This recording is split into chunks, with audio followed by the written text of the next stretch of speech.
ആത്മാവ് സഭകളോട് പറയുന്നത് എന്തെന്ന് ചെവിയുള്ളവൻ കേൾക്കട്ടെ. അടുത്തത്, ജയിക്കുന്നവന് ഞാൻ മറഞ്ഞിരിക്കുന്ന മന്ന കൊടുക്കും. മന്ന കൊടുക്കും. മതി. ജയിക്കുന്നവന് ഞാൻ മറഞ്ഞിരിക്കുന്ന മന്ന കൊടുക്കും. ഇരിപ്പ് കണ്ടാൽ കിട്ടുമെന്ന് തോന്നുന്നില്ല. മനം അതിൽ അവിടെ നോക്കി ഇവിടെ നോക്കി കിട്ടാനൊരു സാധ്യത. ചിലരുടെ ഇരിപ്പ് കണ്ടിട്ട് ഇവര് മന്ന കൊടുക്കുന്നത് പോലെ. അപ്പോൾ വെളിപ്പാട് പുസ്തകം 2-ാം അധ്യായത്തിന്റെ 17 വേദപുസ്തകത്തിലെ ഒടുവിലത്തെ പുസ്തകമാണല്ലോ വെളിപ്പാട് പുസ്തകം. 22 അധ്യായങ്ങൾ അടങ്ങിയ ഈ പുസ്തകം അപ്പോസ്തലനായ യോഹന്നാനാൽ എഴുതപ്പെട്ടതായ ഈ പുസ്തകം. പൗലോസ് 14 ലേഖനം എഴുതി. തൊട്ട് താഴെ നീക്കിയ യോഹന്നാൻ 5 പുസ്തകം എഴുതി. ഒരു സുവിശേഷ പുസ്തകം, 3 ലേഖനങ്ങൾ, ഒടുവിലായിട്ട് വെളിപ്പാട് പുസ്തകം. ആദ്യ പുസ്തകം ഉൽപ്പത്തി പുസ്തകം, ഒടുക്കത്തെ പുസ്തകം വെളിപ്പാട് പുസ്തകം. ഇത് രണ്ടും തമ്മിൽ ബന്ധപ്പെട്ടാണ് നിൽക്കുന്നത്. കാരണം ഉൽപ്പത്തി പുസ്തകത്തിൽ പറഞ്ഞിരിക്കുന്ന പലതിന്റെ ആരംഭം വെളിപ്പാട് വരുമ്പോൾ അതിന്റെ എല്ലാ അവസാനമാണ്. ആ ഭാഗത്തേക്ക് പോകുന്നില്ല. എടുത്ത വാക്യത്തോട് കൂറ് പുലർത്തി പെട്ടെന്ന് മെസ്സേജ് നിർത്തുവാനാണ് കർത്താവ് ശരണപ്പെടുന്നത്. എപ്പോൾ നിർത്തണം?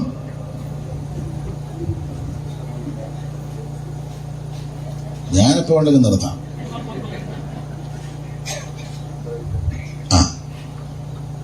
9:45.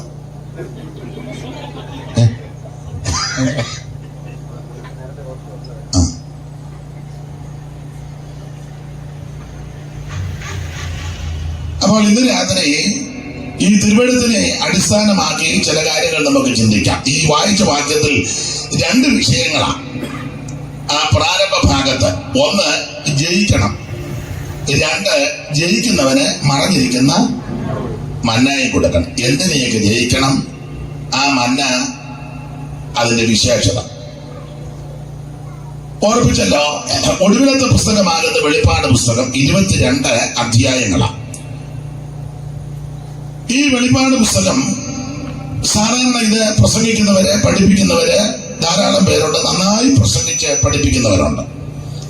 തന്നെയല്ല, ഉപദേശമാരേക്കാളും നന്നായിട്ട് ഇത് പഠിച്ചേച്ചിരിക്കുന്ന വിശ്വാസികൾ ഇവിടെ ഉണ്ട്. അപ്പൊ അതുകൊണ്ട് ചില കാര്യങ്ങൾ നമുക്ക് ഒന്ന് ചിന്തിക്കാം. 7 പുസ്തകം എന്നാണ് ഈ പുസ്തകത്തെ സാധാരണ വേദപഠിതാക്കൾ പരിചയപ്പെടുത്തുന്നത്. കാരണം ഈ പുസ്തകത്തിൽ ധാരാളം 7 പറ്റി പരാമർശിക്കുന്നുണ്ട്. നിങ്ങൾക്കറിയാം, 7 നിലവിളക്ക്, 7 നക്ഷത്രങ്ങൾ, 7 സഭകൾ, 7 ആത്മാക്കൾ, 7 ദീപങ്ങൾ, 7 ക്രോധകലശങ്ങൾ, 7 കാഹളങ്ങൾ, 7 മുദ്രകള്, 7 ദീപങ്ങള്, 7 തലകള്, 7 മലകൾ, 7 ആത്മാക്കൾ, 7 ഇടികൾ. ഇങ്ങനെ 7കളുടെ ഒരു നീണ്ട പട്ടിക ഈ പുസ്തകത്തിലുണ്ട്. അപ്പൊ അതുകൊണ്ട് വേദപുസ്തകം പഠിപ്പിക്കുന്ന വേദപഠിതാക്കൾ ഈ പുസ്തകത്തിന് കൊടുത്തിരിക്കുന്ന ഒരു പദമാണ്, വിശേഷതയാണ് 7കളുടെ പുസ്തകം. 22 അധ്യായങ്ങളാണ്. 1-ാം അധ്യായം തിരസ്കരിക്കപ്പെട്ട യേശു ക്രിസ്തുവിനെ നാം ദർശിക്കുന്നു. ആരാണ് യേശു ക്രിസ്തു? എന്തുവാണ് അവിടുത്തെ വിശേഷത? ആ 4-5 വാക്യം ഒന്ന് വായിച്ചാട്ടെ. 1 യോഹന്നാൻ ആസിയയിലെ 7 സഭകൾക്ക് എഴുതുന്നത്. 5-6 വായിച്ചോ? എല്ലാം വായിക്കാൻ നേരമില്ലല്ലോ. ആത്മാക്കളുടെ പക്കൽ നിന്നും. 1-5-6 അല്ലേ? വായിച്ചോ.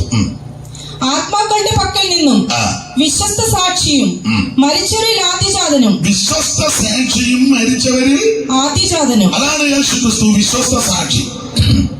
അതല്ലേ തുടക്കം? ഒന്നുകൂടെ വായിച്ചോ മോളെ. ആത്മാക്കളുടെ പക്കൽ നിന്നും. 7 ആത്മാക്കളുടെ പക്കൽ നിന്നും. 7 വലിയ താല്പര്യമില്ലെന്ന് തോന്നുന്നു. വായിച്ചു. 7 ആത്മാക്കളുടെ പക്കൽ നിന്നും ആ. വിശ്വസ്ത സാക്ഷിയും മരിച്ചവരിൽ ആദ്യശാസ്ത്രം. വിശ്വസ്ത സാക്ഷി. ഇന്ന് രാത്രി ഞാൻ നിങ്ങളും ആരാധിക്കുന്ന, സേവിക്കുന്ന, സ്നേഹിക്കുന്ന കർത്താവ് വിശ്വസ്ത സാക്ഷി. അതെന്താ അങ്ങനെ പറയാൻ കാര്യം? ഇവിടെ ആരും വിശ്വസ്തരല്ല. വിശ്വസ്തരാന്ന് പറഞ്ഞാൽ നെടുകാൻ കുറുകൊക്കെ അകൽക്കുടി കൂടെ നടക്കുന്ന പോകൊക്കെ കണ്ട ഭയങ്കര വിശ്വസ്തരാന്ന് തോന്നും. എന്ന വിശ്വസ്തരല്ല. ഞാൻ സഹിതം. ഇവിടെ ആരും വിശ്വസ്തരല്ല. ഒന്നല്ലെങ്കിൽ മറ്റൊന്നിൽ എല്ലാവരും അവിശ്വസ്തരാണ്. ഭാര്യമാരെല്ലാവരും ഒന്നും വിശ്വസ്തരല്ല. ഭർത്താക്കന്മാരും എല്ലാവരും ഒന്നും വിശ്വസ്തരല്ല. അത് ഭാഷയ്ക്ക് എങ്ങനെ അറിയാ? എനിക്ക് എല്ലാം ഒന്നും അറിയത്തില്ലെങ്കിലും മൊബൈൽ നോക്കിയാൽ മതി വിശ്വസ്തതയുണ്ടോ ഇല്ലയോ എന്ന്. ഉണ്ടെന്നില്ല. മെസ്സേജൊക്കെ വരുന്നതും ഉണ്ടല്ലോ, ഫോട്ടോയും എല്ലാവരും ഊണടക്കം തഞ്ഞി കഴിയുമ്പോൾ അട്ടക്കിയുള്ള സംസാരവും ഫോൺ വരുമ്പോൾ അതുമായിട്ട് നേരെ ഓടിപ്പോവുകയും തന്നെ എല്ലാത്തിനും അതിൽ ലോക്ക. ഭാര്യയുടെ ഫോൺ ഭർത്താവിന് തുറക്കാനൊക്കെ എല്ലാവരുടെയും കാര്യമല്ല, തിരിച്ചങ്ങോട്ടും ചായം തലയാട്ടതെല്ലാം സത്യമാണെന്നായി പറയുന്നത്. എനിക്ക് മനസ്സിൽ എല്ലാം സത്യമായ കാര്യമാണ്. ഇവിടെ ആരും വിശ്വസ്തരല്ല. നിങ്ങൾ ചിന്തിക്കുക, അച്ഛന്മാരും ഉപദേശന്മാരും എല്ലാം വിശ്വസ്തരാണ്. ഒരെണ്ണമില്ല വിശ്വസ്തര് ഇല്ലെന്ന്. ഒന്നല്ലെങ്കിൽ മറ്റൊന്നിൽ എല്ലാവരും അവിശ്വസ്തരാണ്. പക്ഷെ നമ്മുടെ ഇരിപ്പും ഭാവവും നോട്ടവും ഒക്കെ കണ്ട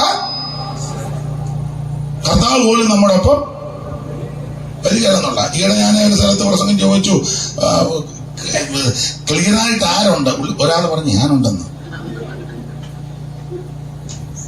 അപ്പൊ ഞാൻ പറഞ്ഞ സെന്ററുകാരോടൊന്ന് ചോദിക്കട്ടെന്ന് പറഞ്ഞു. ഇറങ്ങി വനും വേറെ പറഞ്ഞ ഇവിടെ ആരും വിശ്വസ്തരല്ല. എന്നാൽ യേശുക്രിസ്തു വിശ്വസ്ത സാക്ഷിയാണ്. അതെന്നാ അങ്ങനെ? ഇവിടെ എല്ലാരും കള്ളസാക്ഷി പറയുന്നവരാ. ഇവിടെ കാശ് കൊടുത്താൽ മതി, അന്നേരം പ്ലേറ്റ് തിരിക്കും. അറിഞ്ഞ പോലീസ് വന്നാൽ പറഞ്ഞു അവനെ കുത്തുന്നത് ഞാൻ കണ്ടതാണ്. കാശപ്പടെ കൂടെ ചെന്ന് പറഞ്ഞു കുത്തുന്നതായിട്ട് കണ്ടില്ല, കത്തിയായിട്ട് ഓടുന്നതായിട്ട്. കാശ് കൊടുത്താൽ മറി മറി. നിങ്ങൾ സ്തോത്രം ഒന്നും പറയണ്ട. വെറുതെ എന്തിനാ എല്ലാത്തിലും കയറി സ്തോത്രം പറയാൻ? ശാന്തമായിട്ടിരുന്നാ മതി. എന്നാൽ ഒരു കാര്യം പറയാം, ഇവിടെ വിശ്വസ്തനായിട്ട് ഒരുവൻ മാത്രമേ ഉള്ളൂ, ദൈവം. യേശുക്രിസ്തു സത്യദൈവവും നിത്യദൈവവും ഏകദൈവവും സാക്ഷാൽ ദൈവവും ജീവനുള്ള ദൈവമാണ്. പൗലോസിന്റെ ഭാഷയിൽ പറഞ്ഞാൽ മഹാദൈവവും നമ്മുടെ രക്ഷിതാവുമാകുന്ന യേശുക്രിസ്തു. യേശുക്രിസ്തു വിശ്വസ്ത സാക്ഷിയാണ് എന്ന് പറഞ്ഞാൽ അവിടുന്ന് അവന് സ്വതന്ത്രമുള്ള കാര്യം. അവിടുത്തെ വാക്കെല്ലാം ഉവ്വെന്ന് കാര്യം പറയാൻ ദൈവം മനുഷ്യനല്ലല്ലോ. ദൈവത്തിന് കഴിയാത്ത കാര്യം ഉണ്ടോ എന്നൊക്കെ ചൊല്ലി വെക്കും. ദൈവത്തിന് കഴിയാത്ത ഒരു കാര്യവും ഇല്ലെന്നൊക്കെ നമ്മളൊക്കെ പറയും. പക്ഷെ ദൈവത്തിന് കഴിയാത്ത കാര്യമുണ്ട്. ഒന്ന്, സ്വഭാവം ധരിക്കാനൊക്കത്തില്ല. 2, ദൈവം പോഷ്. ഇതൊന്നും ദൈവത്തിന് കഴിയുന്ന കാര്യമല്ല, നമുക്ക് കഴിയും. നമ്മള് രാവിലെ മുതൽ ഇപ്പം വരെ എത്ര കള്ളം പറഞ്ഞേച്ചാ. പിന്നെ നമുക്കൊരു വകുപ്പുള്ളത് കൊണ്ട് കർത്താവെ കഴുകണമേ, ശുദ്ധീകരിക്കണമേ, തങ്കനണം കൊണ്ട് കഴുകണമേ. ഞങ്ങൾക്കൊരു അമ്മാമ്മയുണ്ട്, ആകമാനം കഴുകണമെന്ന്. വേറെ എന്തുവാടി കർത്താവ് എന്നെ മക്കളിനകത്ത് രക്തമായിട്ട് വന്നിരുന്നങ്ങ് ആകമാനം. ശുദ്ധിക്കായി നീ യേശു സമീപേ പോയോ, കുളിച്ചോ കുഞ്ഞാട്ടിൻ രക്തത്തിൽ, പൂർണ്ണാശ്രയം ഈ നിമിഷം തൻ കൃപ തന്നിൽ വച്ചോ, ശുദ്ധി ആയോ നീ, കുളിച്ചോ കുഞ്ഞാട്ടിൻ ആത്മശുദ്ധി നൽകും രക്തത്തിൽ.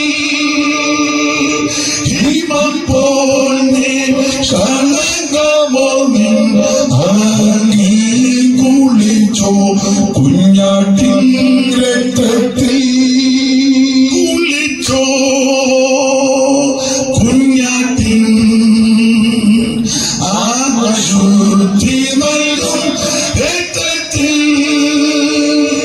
ഹിമം പോൽ കളങ്കമോ നീ ആങ്കി കുളിച്ചോ കുഞ്ഞാട്ടിൻ രക്തത്തിൽ. അപ്പൊ ശ്രദ്ധിക്കുക, യേശുക്രിസ്തുവിന്റെ വിശേഷത അവിടുന്ന് വിശ്വസ്ത സാക്ഷിയാണ്.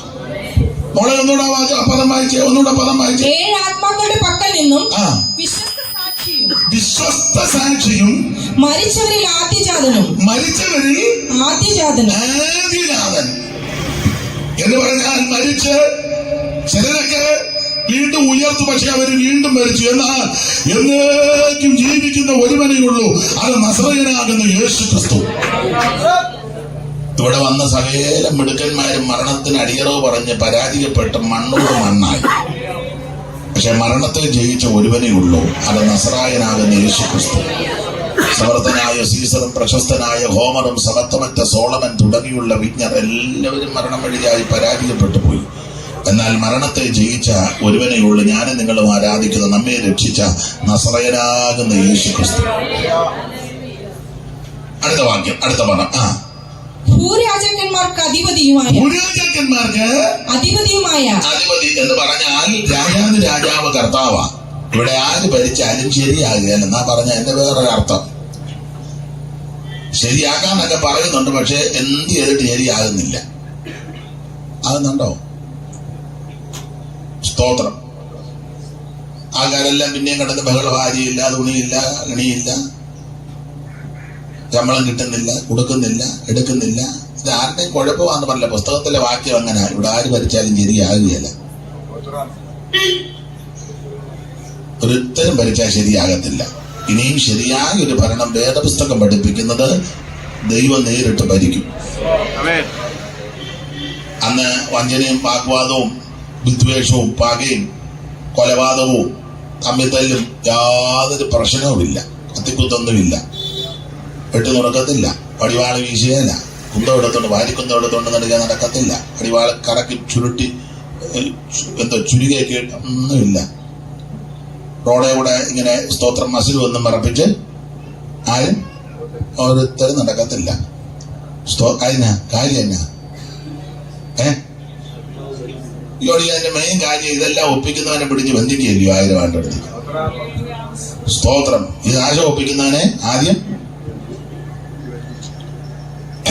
അതെ. അപ്പൊ അതുകൊണ്ട് ഇവിടെ ശാന്തതയും സമാധാനവും സ്വസ്ഥതയുമായ ഒരു നല്ല ഭരണം. മോശവത്സരമാണ് തോന്നുന്നത്. എഴുതിയൊരു വരിയുണ്ട്, വാളുകുന്തങ്ങൾക്കില്ല വശം കോഴോക്കളാക്കി ചാലുപോക്കാൻ ആകുമായവ നാലുദിക്കും സമാധാനം ചാലവേപ. മോനത്തിനെ ഇടയ്ക്കിടയ്ക്ക് കുറയ്ക്കുന്നേ, എന്നാ പാട്ട് കേൾക്കണ്ട. അപ്പൊ ശ്രദ്ധിക്കുക, ഈ ഭൂമിയിൽ യേശു ഭരിക്കും. അന്ന് മാത്രമേ ശാന്തതയും സമാധാനവും സ്വസ്ഥതയും അവൻ മനുഷ്യന് സന്തോഷവും സമൃദ്ധിയുമുള്ള ഒരു ഭരണം. അവിടുന്ന് ഭൂരാജാക്കന്മാർക്ക് അധിപതിയാ. അടുത്ത വാക്യം വായിര്. യേശുക്രിസ്തുവിൽ നിന്നും നിങ്ങൾക്ക് കൃപയും സമാധാനവും ഉണ്ടാവട്ടെ. വായിക്ക്. മരിച്ചവരിൽ ആദ്യജാതനും ഭൂരാജാക്കന്മാർക്ക് അധിപതിയുമായ യേശുക്രിസ്തുവിൽ നിന്ന് നിങ്ങൾക്ക് കൃപയും സമാധാനം ഉണ്ടാവട്ടെ. നമ്മെ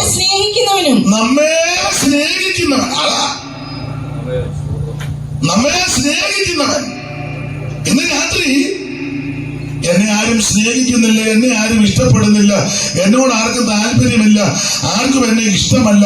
ഇനി എന്തിനാ ഞാൻ ജീവിക്കുന്ന? ഭാര്യയ്ക്ക് ഇഷ്ടമല്ല, ഭർത്താവിന് ഇഷ്ടമല്ല, അപ്പന് ഇഷ്ടമല്ല, അമ്മയ്ക്ക് ഇഷ്ടമല്ല, സഹോദരങ്ങൾക്ക് ഇഷ്ടമല്ല, ചിലർ ചിന്തിക്കുക മക്കൾക്ക് പോലും എന്നെ ഇഷ്ടമല്ല, എന്തിനാ ഇനി ജീവിക്കുന്നത്? ഇനി ആത്മഹത്യാ പരിഹാരം, റെയിൽവേ പാളത്തിൽ തലവെക്കാൻ, വിഷം കടിക്കാം, നാട് വിട്ടുപോകാം. അല്ലല്ലല്ല, നിന്നെ സ്നേഹിക്കുന്ന ഒരുവനുണ്ട്. അത് മറ്റാരുമല്ല, നസറയനാകുന്ന യേശു ക്രിസ്തു. അവൻ നിന്റെ ഗുണഗണങ്ങൾ നോക്കി അല്ല നിന്നെ സ്നേഹിക്കുന്നത്, നിന്റെ ക്വാളിറ്റി നോക്കി അല്ല സ്നേഹിക്കുന്നത്. അവൻ യാതൊരു യോഗ്യതയും യാതൊരു ശ്രേഷ്ഠതയും യാതൊരു വിശേഷതയും ഇല്ലാതിരിക്കുമ്പോൾ തന്നെ നമ്മെ സ്നേഹിക്കുന്നവനാണ് ദൈവം. അവിടുന്ന് സ്നേഹമാണ്. ദൈവസ്നേഹം. ഞാൻ ക്രിസ്ത്യാനികളോടും ബന്ധുക്കോസുകാരോടും എല്ലാം പറയാറുണ്ട്, ഈ കാണുന്ന സഹോദരനെ സ്നേഹിക്കാത്ത നീ എങ്ങനെ കാണാത്ത ദൈവത്തെ സ്നേഹിക്കുന്നേ? എനിക്ക് മനസ്സിലാകുന്നില്ല. സ്വന്തമായി ഞാൻ എപ്പോഴാ താമസിക്കാൻ മിണ്ടുകയല്ല, എന്നിട്ട് രാവിലെ വേറെ ഒത്തുമായിട്ട് ഓടുക. എവിടെ പോ? ആരാധനയ്ക്ക്. ആരെ ആരാധിക്കാൻ?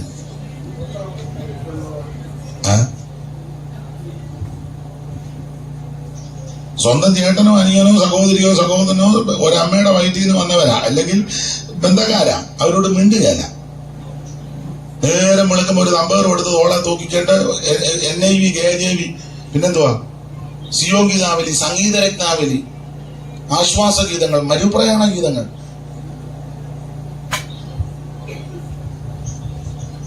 സഹോദരനോട് മിണ്ടിയിട്ട് എത്ര വർഷമായി? നിങ്ങളുടെ കാര്യമല്ല പറഞ്ഞത്, പക്ഷെ ഇനി എത്തിക്കുമ്പോ എനിക്ക് ഡൗട്ട് വരുന്നു.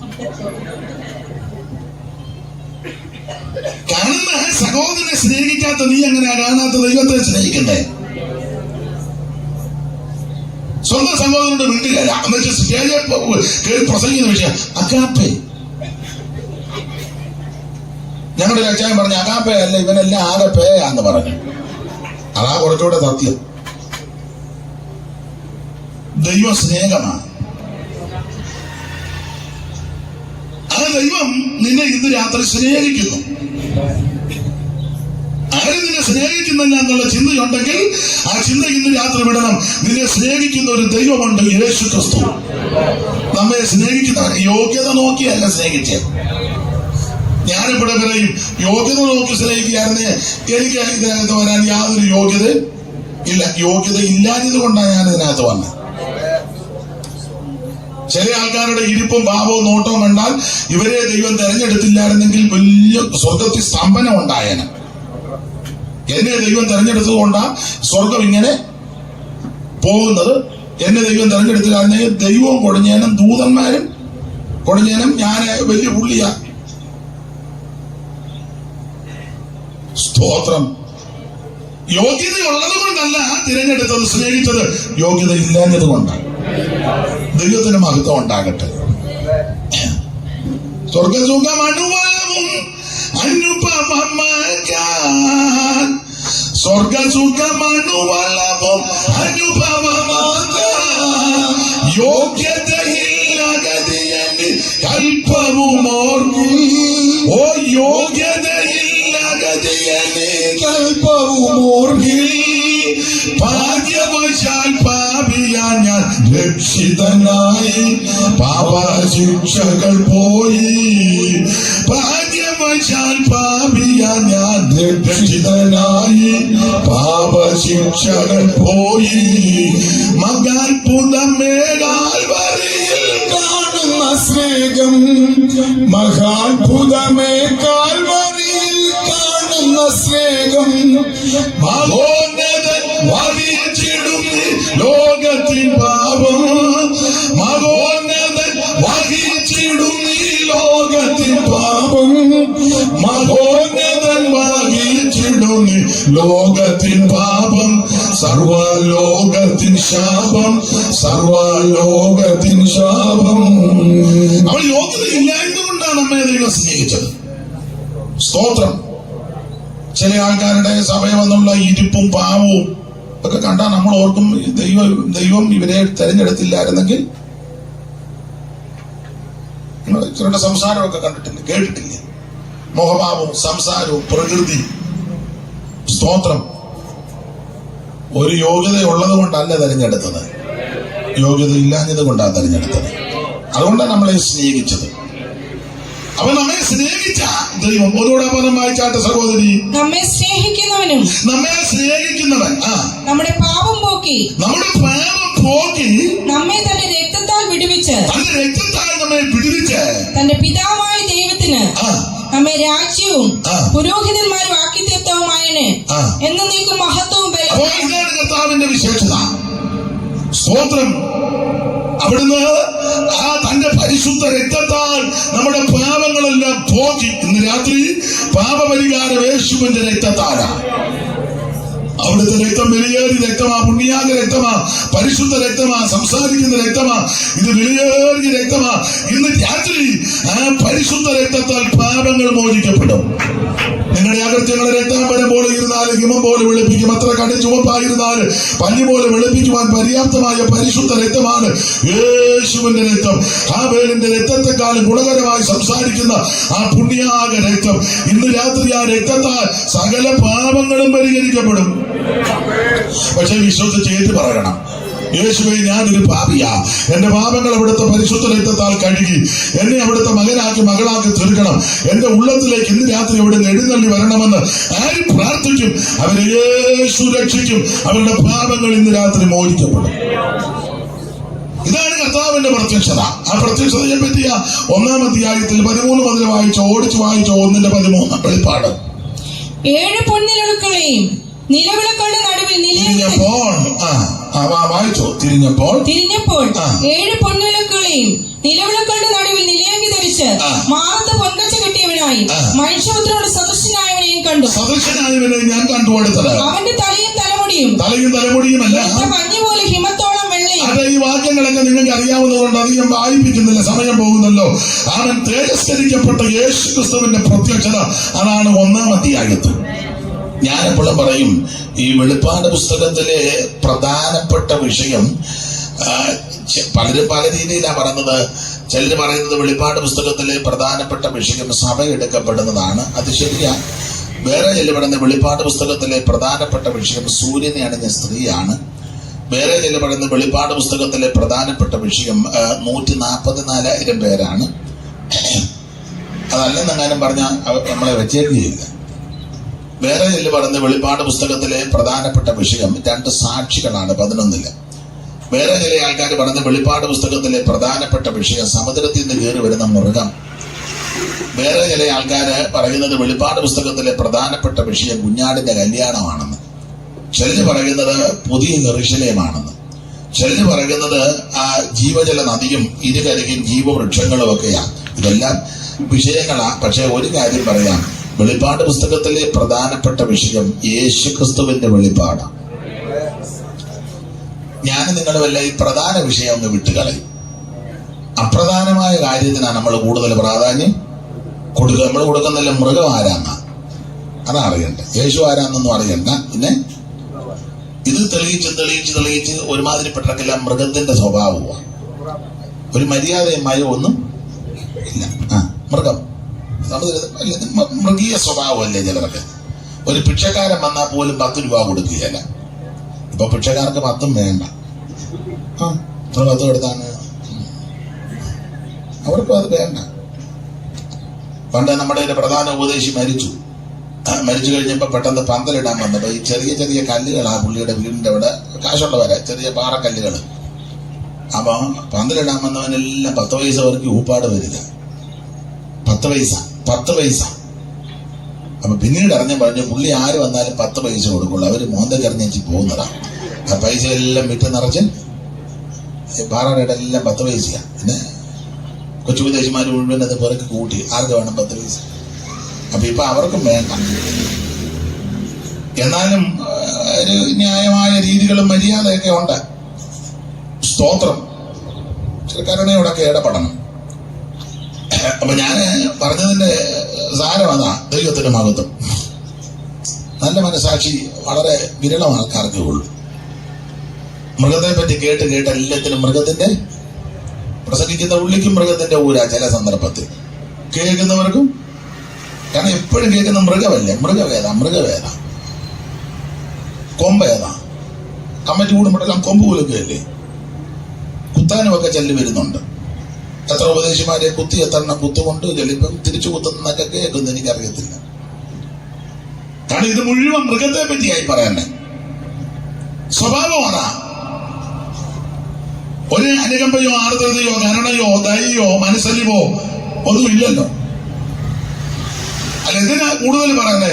കൂടെ ആരാധിക്കുന്നവന് കയറി കിടക്കാൻ 2 സെന്റില്ല. അപ്പൊ തന്നെ കൂടെ ആരാധിക്കുന്ന പുള്ളിക്ക് 5 ഏക്കർ സ്ഥലവും ഉണ്ട്.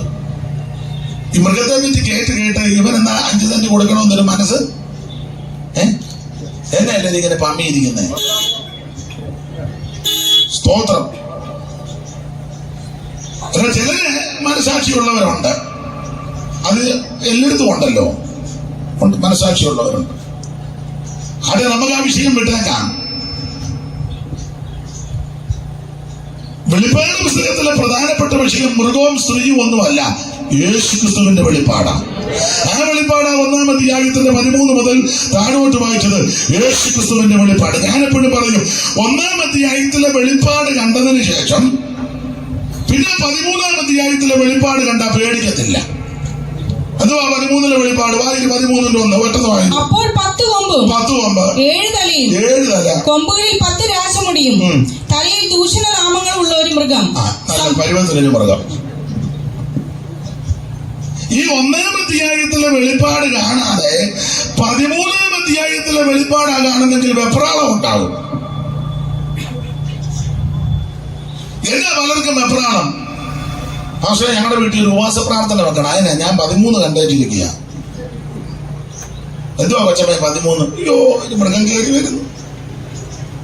ഞങ്ങളുടെ ഗേറ്റിന്റെ അവിടെ തന്നെ നിൽക്കുക. പക്ഷേ എനിക്ക് തോന്നുന്നു 5-10 കൊമ്പുണ്ടെന്നാ തോന്നുന്നത്. അതുകൊണ്ട് നമുക്ക് 3 ദിവസം ഉപവാസ പ്രാർത്ഥന. കൊമ്പ് തകർക്കുന്ന ഉപദേശിമാരെ ആരേലും അഴിക്കുകയും കെട്ടുകയും ചൊല്ലി അടിക്കുകയും. കാരണം നീ വെപ്രാളപ്പെടുന്നതിന്റെ കാര്യം പറയാം. 1-ാം അധ്യായത്തിലെ വെളിപ്പാട് നീ കണ്ടിട്ടില്ല. 1-ാം അധ്യായത്തിലെ വെളിപ്പാട് നീ കണ്ടെങ്കിൽ 13-ലെ മൃഗത്തെ നീ പേടിക്കത്തില്ല. കാരണം സകലത്തെയും ജയിച്ചവനാ 1-ാം അധ്യായത്തിൽ നിൽക്കുന്നത്. മരണത്തെ ജയിച്ചവൻ, പാപത്തെ ജയിച്ചവൻ, ലോകത്തെ ജയിച്ചവൻ, അവ സകലത്തെയും ജയിച്ച ജയാളിയാകുന്ന ഒരുവനാണ് ഞാനും നിങ്ങളും ആരാധിക്കുന്ന യേശു. സ്തോത്രം. അത് നമുക്ക് മുമ്പോട്ട് പോകാം. വെളിപ്പാട് പുസ്തകത്തിലെ പ്രധാന വിഷയം യേശുക്രിസ്തുവിന്റെ വെളിപ്പാട്. 1-ാം അധ്യായത്തിൽ ക്രിസ്തുയേശുവിന്റെ വെളിപ്പാട്. 2-3 അധ്യായം 7 സഭകൾക്കുള്ള ദൂത. എഫെസോസ്, സ്മുർന, പെർഗമോസ്, തുയതൈര, സർദീസ്, ഫിലദൽഫിയ, ലവോദിക്ക 7 സഭയ്ക്കുള്ള ദൂത. 1-ാമത്തെ സഭ എഫെസോസ് സഭ. ആസിയിലെ 7 സഭകളാണ്. ഒടുവിലത്തെ ലവോദിക്ക സഭ. അപ്പൊ 7 സഭകൾക്കുള്ള ദൂതാണ് ഈ 2 അധ്യായത്തിൽ. യോഹന്നാൻ അപ്പോസ്തലൻ പത്മോസ് ദ്വീപിൽ വെച്ചാണ് ഈ കാഴ്ചയെല്ലാം കാണുന്നത്. ദൈവം അത് ആമേൻ സ്തോത്രം യേശുക്രിസ്തുവിന്റെ വെളിപ്പാടാ. അത് വെളിപ്പെടുത്തി കൊടുത്തു. ദൂതൻ മുഖാന്തരം അത് വെളിപ്പെട്ട് കിട്ടി. യോഹന്നാനെ പ്രദർശിപ്പിച്ചു കൊടുത്തു. യോഹന്നാൻ കണ്ട കാര്യമെല്ലാം എഴുതി വെച്ചു എന്നാണല്ലോ 1-ാം വാക്യം വായിച്ചു. 1-ന്റെ 1. യേശുക്രിസ്തുവിന്റെ വെളിപ്പാട് വേഗത്തിൽ സംഭവിപ്പാനുള്ളത് തന്റെ ദാസന്മാരെ കാണിക്കേണ്ടതിന്. അപ്പൊ ഇത് കാണിക്കേണ്ട കാര്യങ്ങളാ, അറിയിക്കേണ്ട കാര്യമാണ്. ഒരു കാലത്ത് ചില ആൾക്കാർ ഇതാരെയും കാണിക്കത്തുമില്ല, അറിയിക്കത്തുമില്ല, വായിപ്പിക്കത്തുമില്ല, വായിക്കാനോട്ട് അനുവദിക്കത്തുമില്ല. പിന്നെ കൂടെ എടുത്ത് ഉമ്മ കൊടുക്കുമായിരുന്നു.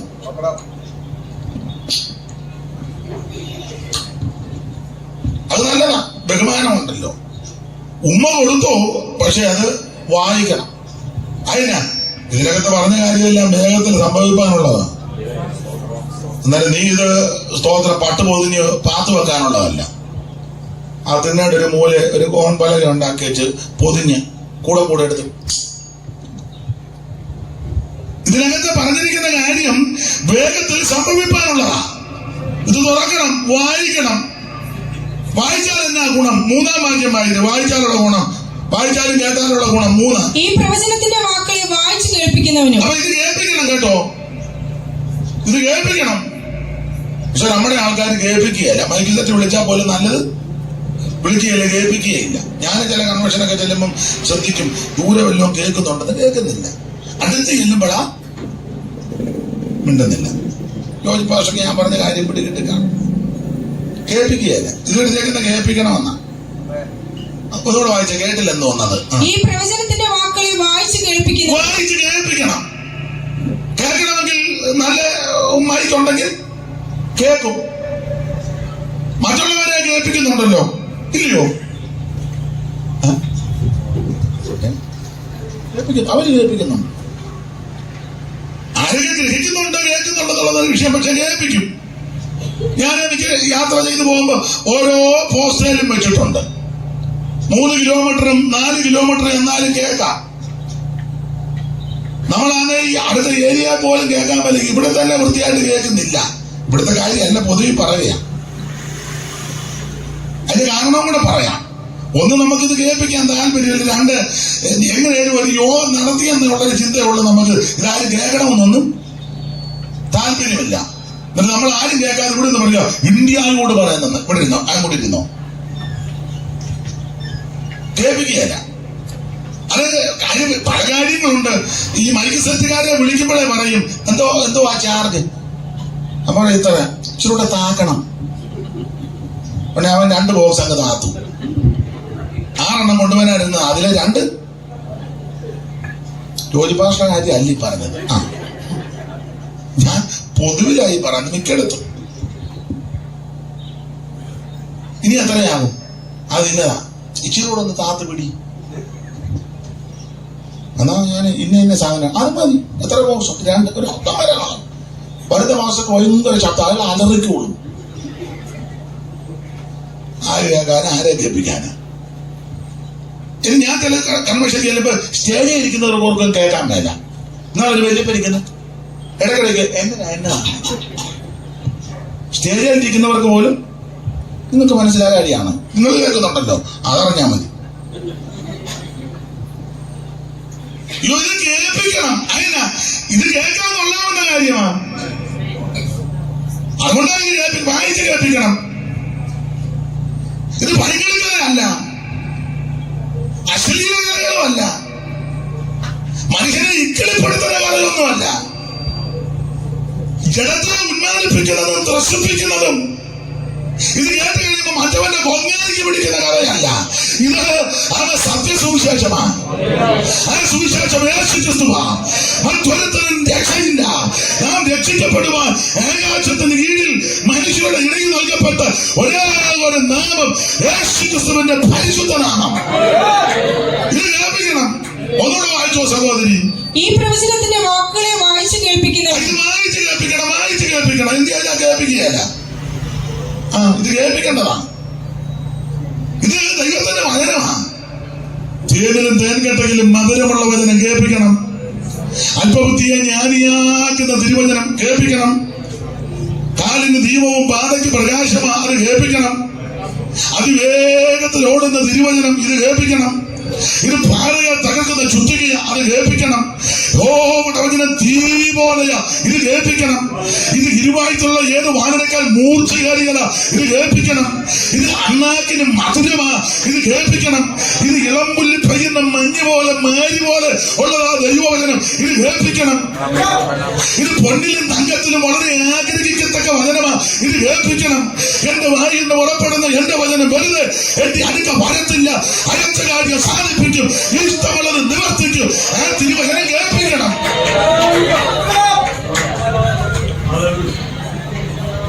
ചിലയിടങ്ങളിൽ ചെയ്താൽ കേൾപ്പിക്കുകയല്ല. പിന്നെ നമ്മുടെ സഭകളിലും ചിലരുണ്ട് അടുത്തിരിക്കുന്നവരെ കേൾപ്പിക്കുകയല്ല, ചുമ്മാ ഇതിനെ മാറ്റിക്കുക. ഇന്നലെയാണോ മെലിഞ്ഞാണോ നമ്മളൊരു യോഗത്തിൽ ചെന്നപ്പം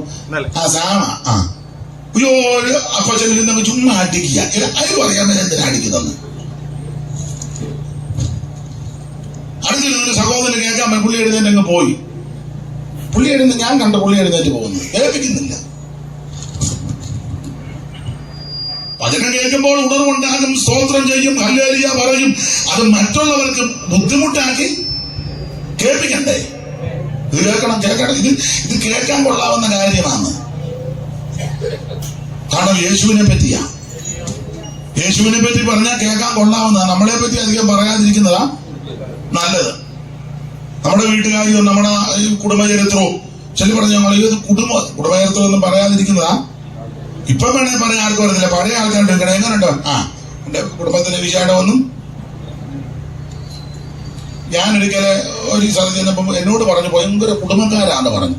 അപ്പൊ ഞാൻ വേറൊരു പുള്ളിയോട് ചോദിച്ചു, അവർ ഇന്ന കുടുംബത്തിൽപ്പെട്ട. ആ പുള്ളി പറഞ്ഞു കുടുംബത്തിൽപ്പെട്ടതാ, മൂത്ത മക്കളെ 4 കെട്ടിച്ചെന്ന് പറഞ്ഞു കുടുംബത്തിന്റെ വിചാരം. പിന്നെ വേറെ കുറെ കാര്യങ്ങൾ പറഞ്ഞു, അതൊന്നും ഇപ്പൊ പൊതുവെ പറയാൻ കൊള്ളുകയില്ല. അറിയാവുന്നവർക്ക് അറിയാം പഴയ ചരിത്രങ്ങള്. അതുകൊണ്ട് ഞാനൊരു കാര്യം പറയാം, അധികം വലിയ കുടുംബചരിത്രവും വിശേഷതയൊന്നും പറയണ്ട. നീ വല്ലതും പറയുന്നുണ്ടെങ്കിൽ യേശുവിനെ പറ്റി പറ. ആ ചരിത്രം കേൾക്കാൻ കൊള്ളാവുന്ന ചരിത്രമാ. അത് മനുഷ്യന് രൂപാന്തരം വരുത്തുന്ന ചരിത്രമാ. അത് മനുഷ്യനെ രക്ഷിക്കുന്ന ചരിത്രമാ. നമ്മുടെ ചരിത്രമൊന്നും അധികം പറയാതിരിക്കുന്നതാ. പിന്നെ ചൊല്ലി പറയാൻ ഭയങ്കര സാക്ഷ്യമാണ്. എന്താ സാക്ഷ്യം? കേട്ടോട്ടുണ്ടോ സാക്ഷ്യം? ഇല്ല. അയ്യോ, ഒറ്റക്കൊത്തിനെ അമ്മയെ കൊന്നത് ഒന്നും. പിന്നെ പുള്ളി അവിടെ ജയിലിൽ കിടന്നപ്പോ രക്ഷിക്കപ്പെട്ടെന്ന് പുള്ളി അങ്ങ് പറയില്ല. ഒറ്റ കുത്തിന് കൊന്നെന്ന് പുള്ളിക്കാരുടെ സാക്ഷ്യം കേട്ടിട്ടുള്ളൂ. ഞാനതിന് എതിരൊന്നുമല്ല. നമ്മളെ പറ്റി ഒന്നും അധികം പറയണ്ട. യേശുവിനെ വെളിപ്പെടുത്തി കൊടുക്കുക. ഇതുപോലെ ശ്രേഷ്ഠനും യോഗ്യനും ഉന്നതനും മഹിമയുള്ളവനും മഹത്വമുള്ളവനും അവശേഷനായ മറ്റൊരുവൻ ഇല്ല. അതുകൊണ്ടാണ് ഞാൻ പറഞ്ഞത്, ഇത് കേൾപ്പിക്കണം. വചനമേ ഒന്നുകൂടെ വായിച്ചോ സഹോദരി. ഈ പ്രവചനത്തിന്റെ വാക്കുകളെ വായിച്ചു കേൾപ്പിക്കുന്നത്. ഇത് വായിച്ചു കേൾപ്പിക്കണം കേട്ടോ, വായിച്ചു കേൾപ്പിക്കണം. പിന്നെ കേൾക്കുന്നവരും ഇരിക്കുന്നവർ കേൾക്കുകയും ചെയ്യണം. ഉറങ്ങരുത്, മൊബൈലിൽ കളിക്കരുത്, ഞോണ്ടി കിറങ്ങി ഇരിക്കരുത്, കൂടെ അങ്ങ് വെള്ളം കുടിച്ച് ഊപ്പാട് വരരുത്, എഴുന്നേറ്റ് കൂടെ പോവുകയും. ഇപ്പൊ നിങ്ങൾ ചില സ്ഥലത്ത് തന്നെ സ്റ്റേജിൽ ഇരിക്കുന്നവരെ വരെ മൊബൈലിൽ കളിക്കുക. ഞാൻ ഒത്തിരി പേരെ കണ്ടിട്ടുണ്ട്. അവർക്ക് ഇതൊന്നും വിഷയമല്ല. ഒന്നാമത്തെ കാര്യം, വേദപുസ്തകം കൊണ്ടുവരികയല്ല. കൊണ്ടുവന്നാവട്ടെ തുറക്കുക ഇല്ല. എല്ലാം ചുമ്മാ വെറുതെ മെനക്കേട് കേസാന്ന്. എന്നെ ഇങ്ങനെ തുറച്ചു നോക്കുന്നത്. ഞാൻ ഇപ്പൊ പോയ കാര്യത്തിനാ ഞാനിവിടെ താമസിക്കാൻ വന്നൊന്നുമല്ല. ഇത് കേൾപ്പിക്കണം. ഇത് വായിച്ച് കേൾപ്പിക്കണം. അങ്ങനെ വായിച്ച് കേൾപ്പിക്കുമ്പോ ഇരിക്കുന്നവര് കേൾക്കണം. അതിന് കാര്യമല്ല. അടുത്ത വാക്യം വായിച്ചേ. അതിൽ എഴുതിയിരിക്കുന്ന പ്രമാണിക്കുന്ന. അയ്യോ, വായിച്ചാ പോരാ, കേട്ടാ പോരാ, കേൾപ്പിച്ചാ പോരാ. ഇതിൽ എഴുതിയിരിക്കുന്നത് പ്രമാണിക്കണം. എന്താ ഇതിൽ എഴുതിയിരിക്കുന്നത്? ഈ കണ്ണം തടിച്ചാ ഇപ്പോഴത്തെ കണ്ണം എല്ലാം നടക്കുവോ? ഈ കാലത്ത് അടിക്കാൻ ഓങ്ങുമ്പോഴേ അവനെ അടിച്ച് താഴെ ഇടുക. മിണ്ടുന്നില്ലല്ലോ ആരും. ഇതിൽ എഴുതിയിരിക്കുന്ന പ്രമാണിക്കണം. ഇതിൽ പ്രമാണം ഇതാ. ഈ കണ്ണം തടിച്ചാൽ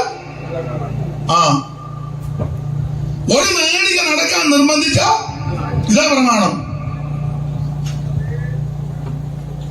ഉടുപ്പ് ചോദിക്കുന്നവരെ പുറത്ത് കൊടുക്കണം. ശത്രുവിന് വിശക്കുന്നെങ്കിൽ തിന്നാൻ കൊടുക്കണം. ഇതൊക്കെ അതിലെ പ്രമാണം.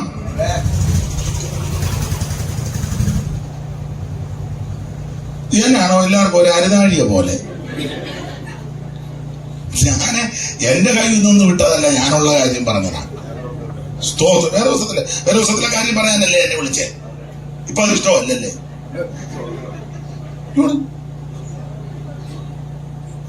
അതിലെ പറയാനല്ലേ വിളിച്ചേ. ഇപ്പൊ അത് പറയുമ്പോട്ട് മുഖം തെളിയുന്നില്ല, ഇഷ്ടപ്പെടുന്നില്ല. എന്തൊരു അക്രമമാണോ ഇതിലെ പ്രമാണം? ഇതാണ്. കൂട്ടുകാരന് നിന്നെ പോലെ തന്നെ നീ അവനോട് മിണ്ടിയിട്ട് എത്ര നാളായി? അവന്റെ വീട്ടിൽ കയറിയിട്ട് എത്ര നാളായി? അവന് കൈ കൊടുത്തിട്ട് എത്ര നാളായി? ഇപ്പൊ നിങ്ങൾ ചില ചിന്തിക്കുക, ഈ വയ്യാവേലി ആരാ വിളിച്ചെന്നായിരിക്കും. ഇതിലെ പ്രമാണം ഇതാ. സ്തോത്രം. ശത്രുവിന് വിശക്കുന്നെങ്കിൽ തിന്നാൻ കൊടുക്കണം. നിങ്ങളെ പഠിക്കുകയും സൂക്ഷിക്കുകയും ചെയ്യുന്നവരെ അനുഗ്രഹിക്കണം. ഇതൊക്കെ ഇതിലെ പ്രമാണം. കൈ വെടിപ്പായിരിക്കണം. കള്ളത്തുലാസഭോവയ്ക്ക് അതൊക്കെയാ പ്രമാണം. ഞാൻ കഴിഞ്ഞ ദിവസം പറഞ്ഞു, പാല് കൊടുക്കുന്നവര്, പശുവിനെ കറക്കുന്നവര് പാലിനകത്ത് വെള്ളം ചേർക്കരുത്. അപ്പൊ നമ്മൾ വെള്ളം ചേർക്കുന്നില്ല, വെള്ളമായിട്ടാ പോയിരുന്ന് കറക്കുന്നത്. അപ്പൊ പിന്നെ വെള്ളം ചേർക്കേണ്ട വെള്ളത്തിലോട്ട്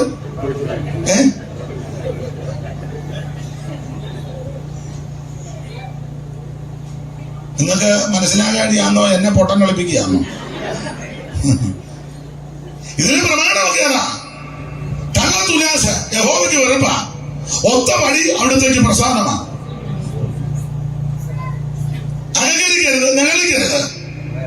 എല്ലാവരെയും സ്നേഹിക്കണം. യേശു കാണിച്ചു ചുങ്കക്കാരും പാപികളും ഒക്കെയായിട്ട് കർത്താവ് ഇടപെട്ടെന്നുള്ളതാ. സ്തോത്രം, സ്തോത്രം. ഇതാ ഇതിന്റെ പ്രമാണം. അപ്പൊ ഇത് വായിച്ച് കേൾപ്പിക്കണം, കേൾക്കണം. വായിക്കുകയും കേൾക്കുകയും ചെയ്ത് വെച്ച് പോയാൽ പോലെ പ്രമാണിക്കണം. ചെല്ലുമ്പോ വായിക്കുന്നതേ ഉള്ളു, ഒന്നും ശ്രദ്ധിക്കുന്നില്ല. വായിക്കുന്നില്ല. പക്ഷെ അണ്ണനോട് ചോദിച്ചു എന്തുവാ വായിക്കുന്നത്? ഞാന് യെശയ്യാ പ്രവചനമാ. ഏത് ഭാഗമാ? 53. ഗ്രഹിക്കുന്നുണ്ടോ? ഓ, വായിക്കുന്നല്ലാതെ. നമ്മുടെ ആൾക്കാരെല്ലാം ഇങ്ങ് വായിച്ചു വിടുക. മരണ വീട്ടിലൊക്കെ ചെല്ലി ഇങ്ങനെ അങ്ങ് വായിക്കുക. എന്തുവാന്ന് പോലും. ഒരാൾ മരണ വീട്ടിൽ വായിച്ചു, എഫെസോസിൽ വെച്ച് ഞാൻ മൃഗയുദ്ധം ചെയ്തു. മൃഗയുദ്ധം ചെയ്തെന്നാ അങ്ങ് വായിക്കുക. എഫെസോസിൽ വെച്ച് ഞാന്. അപ്പൊ ഞങ്ങളുടെ ഒരു ഉപദേശം പറഞ്ഞു, തവലയെ കാണുമായിരിക്കും, നീ വായിക്കണ്ടെന്ന് പറഞ്ഞു. മൃഗം മാത്രമല്ല,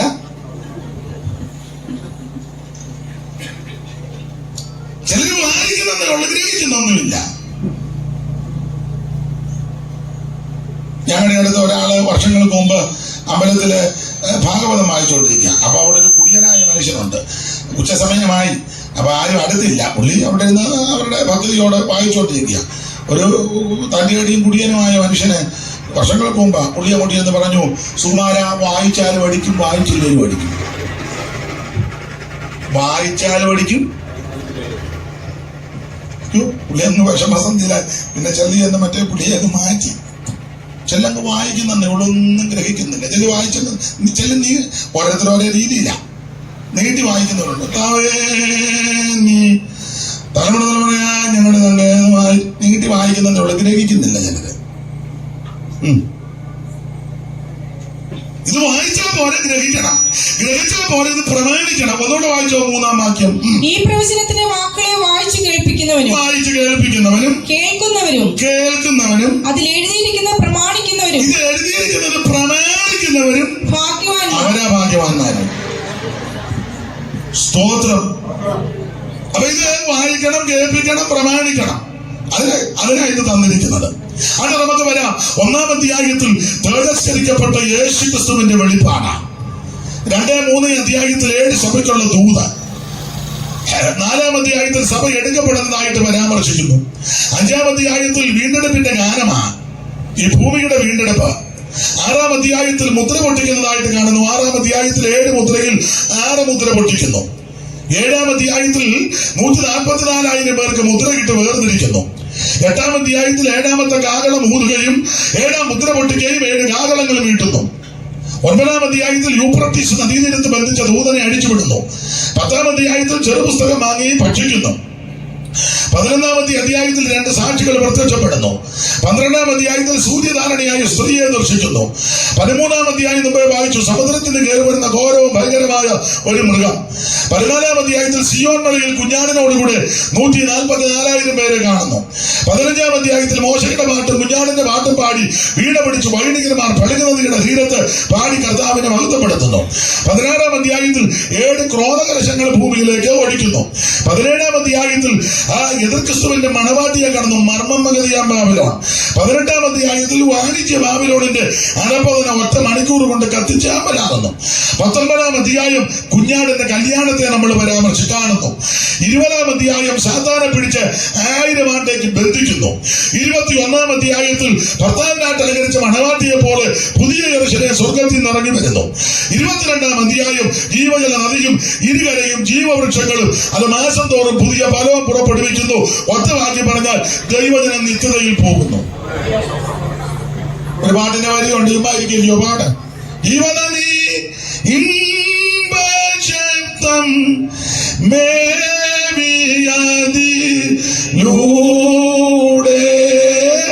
ജീവനദി ഇമ്പശക്തം. അല്ല, അവരൊന്ന് പാടട്ടെ, ചുമ്മാ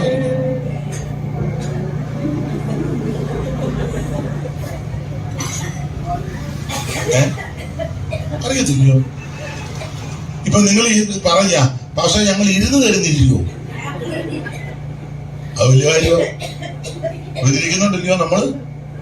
പിന്നെ എന്നാലും നല്ല പ്രത്യാശയുള്ള പാട്ടാ. പക്ഷെ ചിലത് പേടിച്ചാ പാടാത്തതാണ് എനിക്കറിയാം.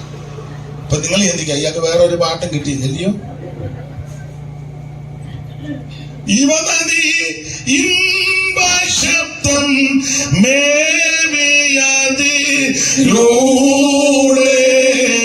പോവതുമീ വൃക്ഷം നിൽപ്പതും മോടി പോവതും ഈ വൃക്ഷം നിൽപ്പതും മോടി യെരൂശലേമിൽ ഇമ്പവിടെ എപ്പോൾ ഞാൻ വന്നു ചേരും. യെരൂശലേമിൽ ഇമ്പവിടെ എപ്പോൾ ഞാൻ വന്നു ചേരും. ധരണിയിലെ പാടും കേടും എപ്പോഴിങ്ങോഴിയും. പേടിച്ച് പാടാതാണോ? ധരണിയിലെ പാടും കേടും എപ്പോഴിങ്ങോഴിയും. അമ്മയൊക്കെ പേടിച്ചാ പാടാത്തത്. അമ്മ ഇപ്പൊ ഒന്നും ചാകത്തില്ല. അമ്മേ ഓ എല്ലാവർക്കും അങ്ങ് വെപ്രാളവാ. നല്ല പാട്ടാ. നല്ല ചത്തു കഴിയുമ്പോ വലിയൊരു വല്ല പാടേണ്ടത്, ജീവിച്ചിരിക്കുമ്പോ നീയാ പാടേണ്ടത്. അമ്മേ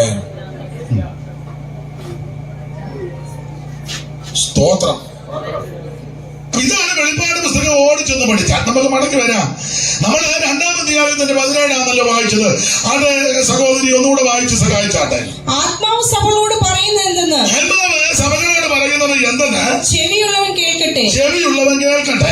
ജയിക്കുന്നവനെ ഞാൻ മറഞ്ഞിരിക്കുന്ന മന്ന കൊടുക്കും. ജയിക്കുന്നവന് ഞാൻ മറഞ്ഞിരിക്കുന്ന മന്ന കൊടുക്കും. മന്ന കൊടുക്കും. ദൈവത്തിന് മഹത്വം. ഞാൻ എപ്പോഴും പറയും, ഈ വെളിപ്പാട് പുസ്തകം പഠിക്കുമ്പോൾ ശരി സഭകളോട് ദൂത് പറയും. 7 സഭ. ആ 7 സഭകളോട് ദൂത് പറയുമ്പോൾ ദൂതിന് ചില തത്വങ്ങളുണ്ട്. 7 സഭയോടും കർത്താവ് ദൂത് പറയുമ്പോൾ അതിന് ചില തത്വങ്ങൾ ഉണ്ട്. ആ തത്വങ്ങൾ ഞാൻ പറയാനുണ്ട്. നിങ്ങൾക്കറിയാം. 1, കർത്താവ് തന്നെ ഒന്ന് പരിചയപ്പെടുത്തും. 2, അഭിനന്ദനം ഉണ്ടെങ്കിൽ അറിയിക്കും. 3, ആക്ഷേപം വല്ലതും ഉണ്ടെങ്കിൽ സൂക്ഷ്മം പറഞ്ഞിരിക്കും. 4, പ്രബോധനമുണ്ട്. 5, വിവേചനമുണ്ട്. 6, മുന്നറിയിപ്പുണ്ട്. 7, പ്രതിഫലമുണ്ട്. ഈ 7 അടിസ്ഥാന തത്വങ്ങൾ ദൂത് പറയുന്നതിനകത്തുണ്ട്. അതെല്ലാ കാലത്തും ഉണ്ട്. ഒന്ന് പരിചയപ്പെടുത്തണം. പരിചയപ്പെടുത്തുന്നത് തെറ്റൊന്നുമല്ല. ഒറ്റ വാക്കിൽ എന്നെ ഒന്ന് പരിചയപ്പെടുത്തി, ഞാൻ രാജൻ ജോർജിനെ ഒന്ന് പരിചയപ്പെടുത്തി, അത് മതി. അതിന്റെ ആവശ്യം ഉള്ളൂ. കണ്ടമാനം പരിചയപ്പെടുത്തുമ്പോഴാ അസ്വസ്ഥത ഉണ്ടാകുന്നു. അപ്പോൾ ചത്ത് കിടക്കുമ്പോൾ അവൻ അച്ഛൻ വന്നേച്ച് പറഞ്ഞു, ഈ ജോണിക്കുട്ടിയെ ഓർക്കുമ്പോൾ ദൈവത്തെ സ്തുതിക്കുന്നു. ഇതുപോലെ ആർദ്രതയും അനുകമ്പയും മഹാമനസ്കതയും മനസ്സലിവും എല്ലാവരോടും ഇതുപോലെ അനുകമ്പയും വിനയവുമുള്ള ഒരു വ്യക്തി പ്രഭാവമാണ് ഈ കിടക്കുന്ന ജോണിക്കുട്ടി. കരഞ്ഞുകൊണ്ടിരുന്ന പെമ്പള കണ്ണു തൂതേച്ച് മോനോട് ചോദിച്ചു, താൻകുട്ടി അച്ചായനെ പറ്റി തന്നെയാണോ എന്ന് അച്ഛനോട് ചോദിക്കാൻ പറഞ്ഞു. കാരണം കൈ അടത്താ ഉപ്പ് തേക്കുന്നവനല്ല ഈ കിടക്കുന്നത്. പുള്ളി അച്ചായനെ പറ്റി തന്നെയാണോ നീ പെട്ടെന്നൊന്ന് ആളറിയാതെ കയറി പറയരുത് കേട്ടോ. മരണ വീട്ടിലൊക്കെ ഉപദേശമാരി പറയും, ഈ വാത്സല്യ അമ്മച്ചി ഓർക്കുമ്പോൾ ഇതുപോലെ അനുഗ്രഹിക്കപ്പെട്ട ഒരു അമ്മച്ചി. ചുമ്മാതാത്ത മരുമകളെ പൊരിപ്പിച്ച വന്ന തള്ളയാ. മരുമകളെ അവിടെ ഞാൻ കാണുന്നുണ്ട്. ഞാൻ കൂടാ അതിനെ നിങ്ങൾക്ക് ഉൾക്കൊള്ളാൻ. ഈ വാത്സല്യ അകമുടിയിലെ അച്ചായനെ ഓർക്കുമ്പോൾ എന്റെ ഉള്ളം തുടിക്കുന്ന ഇതുപോലെ ഒരു നല്ല മനുഷ്യൻ. അതെ അതെ, വിചാരമൊക്കെ ചോദിക്കണം. വിചാരം അറിയാമെന്ന് പറയാം. ഏതാനാണ് പറഞ്ഞത്? ഇങ്ങോട്ടൊന്ന് ഇതിലേ വരുമ്പോ ഒന്ന് കാണിക്കണം. അതുകൊണ്ട് വേണേ ഇങ്ങനെയൊക്കെ പറഞ്ഞാൽ മതി. ഈ അമ്മച്ചി എന്നോടുള്ള ബന്ധത്തിൽ നല്ലൊരു അമ്മയായിരുന്നു. തടി കേടാകാതെ വീട്ടിൽ പോവാം. ഞാൻ തമാശ പറഞ്ഞതല്ല. അതുകൊണ്ട് വളരെ ശ്രദ്ധിക്കണം, സൂക്ഷിക്കണം. അവളത് പരിചയപ്പെടുത്തുന്നത് തെറ്റൊന്നുമല്ല, പരിചയപ്പെടുത്തുന്നത് നല്ലതാ.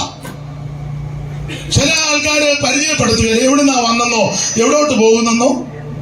അങ്ങനൊരു പാട്ടുണ്ടായിരുന്നല്ലോ, എവിടെ നിന്നും ഒരു പാട്ട്. നമ്മുടെ പാട്ടല്ല, എന്നാലും നല്ലൊരു പാട്ടാ. എന്തുവാ അതിന്റെ വരി ഞാനങ്ങ് മറന്നുപോയി. അവർക്കറിയാമെങ്കിലും പാടത്തുമില്ല.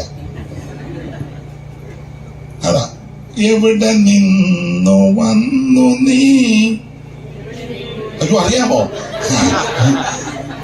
വിളക്കുമരമേ വിളക്കുമരമേ വെളിച്ചമുണ്ടോ. നല്ല പാട്ടാ, നല്ല അർത്ഥമുള്ളൊരു പാട്ടാ. പിന്നെ അങ്ങ് തികഞ്ഞ ആത്മീയർ ഇതിനകത്ത് കാണും. മണിവളത്തിലല്ലേ കരുത് കേട്ടോ, ആത്മീയം കേറി. ഒരു കാര്യം പറയാം, അല്ല അത് വേറെ പുസ്തകത്തിനെ അടിസ്ഥാനമാക്കിയുള്ളൊരു പാട്ടാ. പാമ്പുകൾക്ക് വാളമുണ്ടു, പറവകൾ നല്ല പാട്ടാകാശമുണ്ട്, മനുഷ്യപുത്രനു തലരായ്പാൻ മണ്ണിലിട. നല്ല പാട്ടാ, പുസ്തകത്തിലെ വാക്യമാ. മതി മണ്ണിനടവില്ല. ഒരു കാര്യം ഇന്ന് രാത്രി പറയാ, നമ്മളെ ഒന്ന് പരിചയപ്പെടുത്തുന്നത് തെറ്റൊന്നുമല്ല. ഒരു വാക്കൊന്ന് പരിചയപ്പെടുത്തരുതോ? കർത്താവ് സഭയോട് ദൂത് പറയുമ്പോൾ പരിചയപ്പെടുത്തും. ആരാ എന്തുവാ അത് പരിചയപ്പെടുത്തും.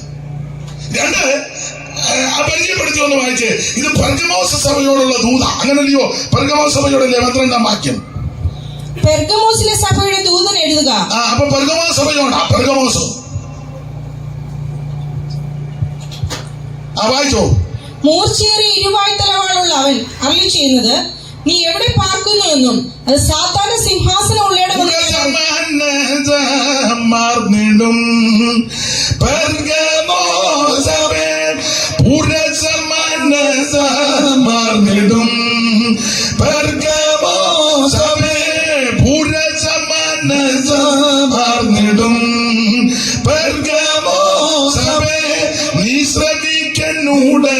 വചനം ഏറിയ മൂർച്ചയുള്ളേരോ വാങ്ങരിക്കുന്നു ഒരഗീതൂല നാശൻ ഏറ്റുപോതും നറിക നീ പുരസമനസ മാർന്നിടും പെർഗമോസമേ പുരസമനസ മാർന്നിടും പെർഗമോസമേ നീ ശ്രമിക്കന്നൂടെ വചനം. അപ്പൊ ഇത് പെർഗമോസഭയോട് പറയുന്ന ദൂത. ഈ സഭയ്ക്ക് കർത്താവ് തന്നെ ഒന്ന് പരിചയപ്പെടുത്തുന്നുണ്ട്. ആ പരിചയപ്പെടുത്തുന്നതാണ് 12-ാം വാക്യം. അവനോട് വായിച്ചോ. പെർഗമോസിലെ സഭയുടെ ദൂതൻ എഴുതുക. പെർഗമോസിലെ സഭയുടെ ദൂതൻ എഴുതുക. മൂർച്ചയേറിയ ഇരുവായ്ത്തലവാളുള്ളവൻ അരുളി ചെയ്യുന്നു. എന്ന് പറഞ്ഞാൽ മൂർച്ചയേറിയ ഇരുവായ്ത്തല വാളുള്ളവൻ അരുളി ചെയ്യുന്നു. അത് ദൈവത്തിന്റെ വചനമാ. എപ്പോഴായിരുന്നാലും 12 നമുക്കെല്ലാം മനപാഠമാ. ദൈവത്തിന്റെ വചനം ഇരുവായ്ത്തലയുള്ള ദൈവത്തിന് മഹത്വം. മൂർച്ചയേറിയ വാള എന്ന് പറഞ്ഞാൽ അരിയേണ്ടതിനെ അരിയും, ചെത്തേണ്ടതിനെ ചെത്തും. അവൻ സ്വത്രം ക്രമീകരിക്കേണ്ടതിനെ ക്രമീകരിക്കും. അതാണ് വചനത്തിന്റെ ശക്തി. വചനം ശക്തിയോടെ ഇടപെട്ട് കഴിയുമ്പോൾ മനുഷ്യ മനസ്സുകൾക്ക് രൂപാന്തരം ഉണ്ടാകും. പോലീസിന്റെ രാത്രിക്കും തത്വസംഹിതകൾക്കും പ്രത്യയ ശാസ്ത്രങ്ങൾക്കൊന്നും രൂപാന്തരം വരുത്താൻ കഴിയത്തില്ല. രൂപാന്തരം വരുത്താൻ കഴിവുള്ളത് ദൈവത്തിന്റെ വചനത്തിനാണ്. അത് ഇരുവായ്ത്തലയുള്ള ഏത് വാളിനേക്കാൾ മൂർച്ചയേറിയ വചനമാ. ആ വചനമാ ഈ ദിവസങ്ങളിലൂടെ മുഴുകിക്കൊണ്ടിരുന്നത്. അവൻ വചനത്തിന് ബന്ധനമില്ല.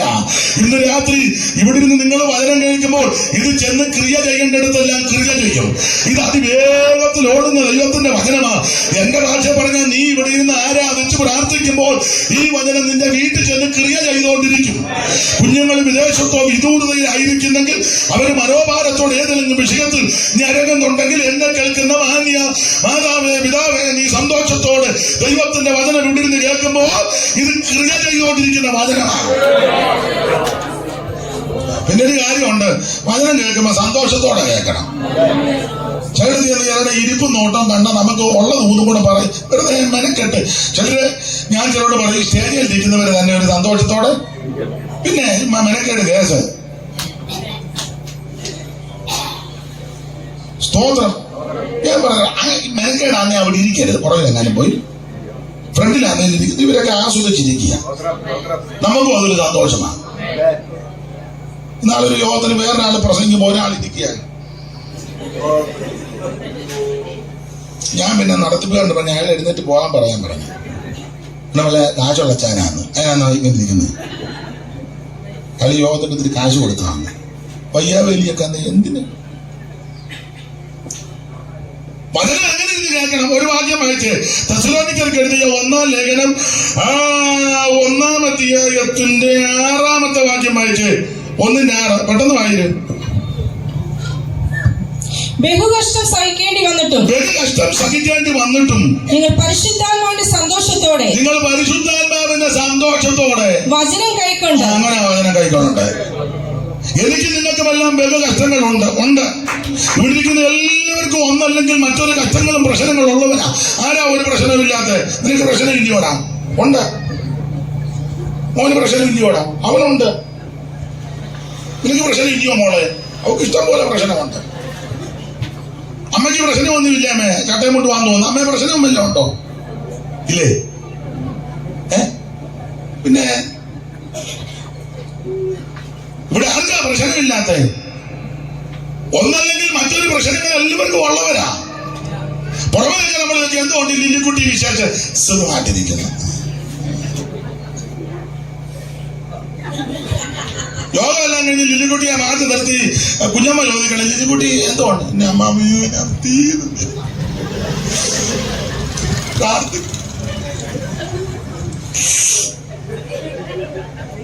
ഉണ്ടോ?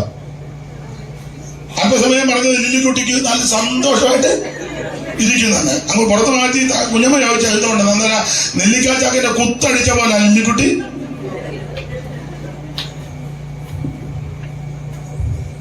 നിങ്ങൾക്കാർക്കും പ്രശ്നമില്ലേ? ഇല്ല.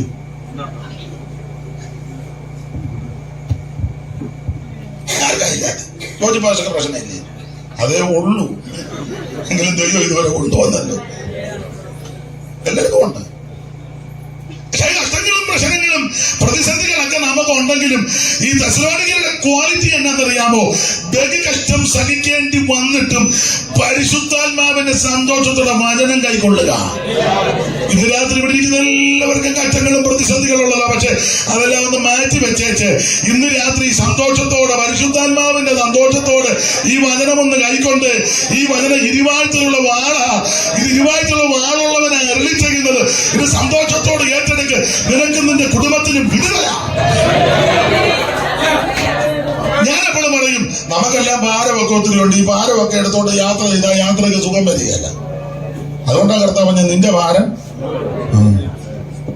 പേർഷ്യയിലും അമേരിക്കയിലും ഒക്കെ പോകുന്ന ആൾക്കാരെ പണ്ടൊക്കെ നിങ്ങൾ ശ്രദ്ധിച്ച് പോകുമ്പോൾ ഈ ലഗേജ് കൊണ്ടുപോകും. ഓരോ രാജ്യത്തും ടിക്കറ്റിന്റെ അനുസരിച്ച് ലഗേജിന്റെ തൂക്കമേ 30 കിലോ അനുവദിക്കുന്നെങ്കിൽ വിവരമുള്ളവരും പരിജ്ഞാനമുള്ളവരും ബോധമുള്ളവരും 28 കിലോയെ വെക്കാവുള്ളൂ.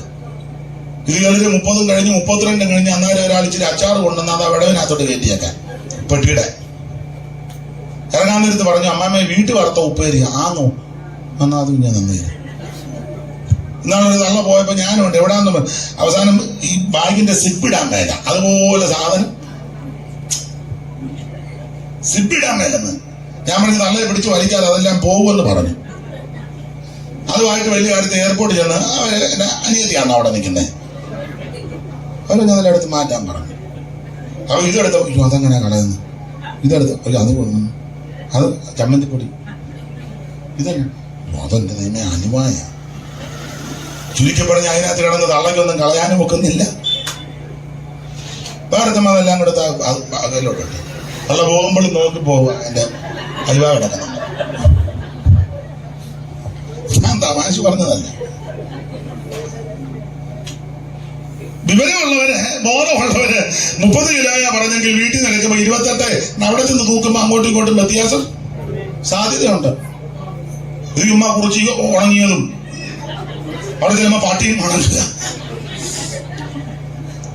ഉടനെ പ്രാർത്ഥന, കർത്താവേ സ്തോത്ര സ്തോത്ര സ്തോത്ര സ്തോത്ര ദൈവം ഈ ഉണക്ക കുറിച്ച് എടുത്തോണ്ട് അതിലെല്ലാം പോകാം. നടന്ന കാര്യമാ.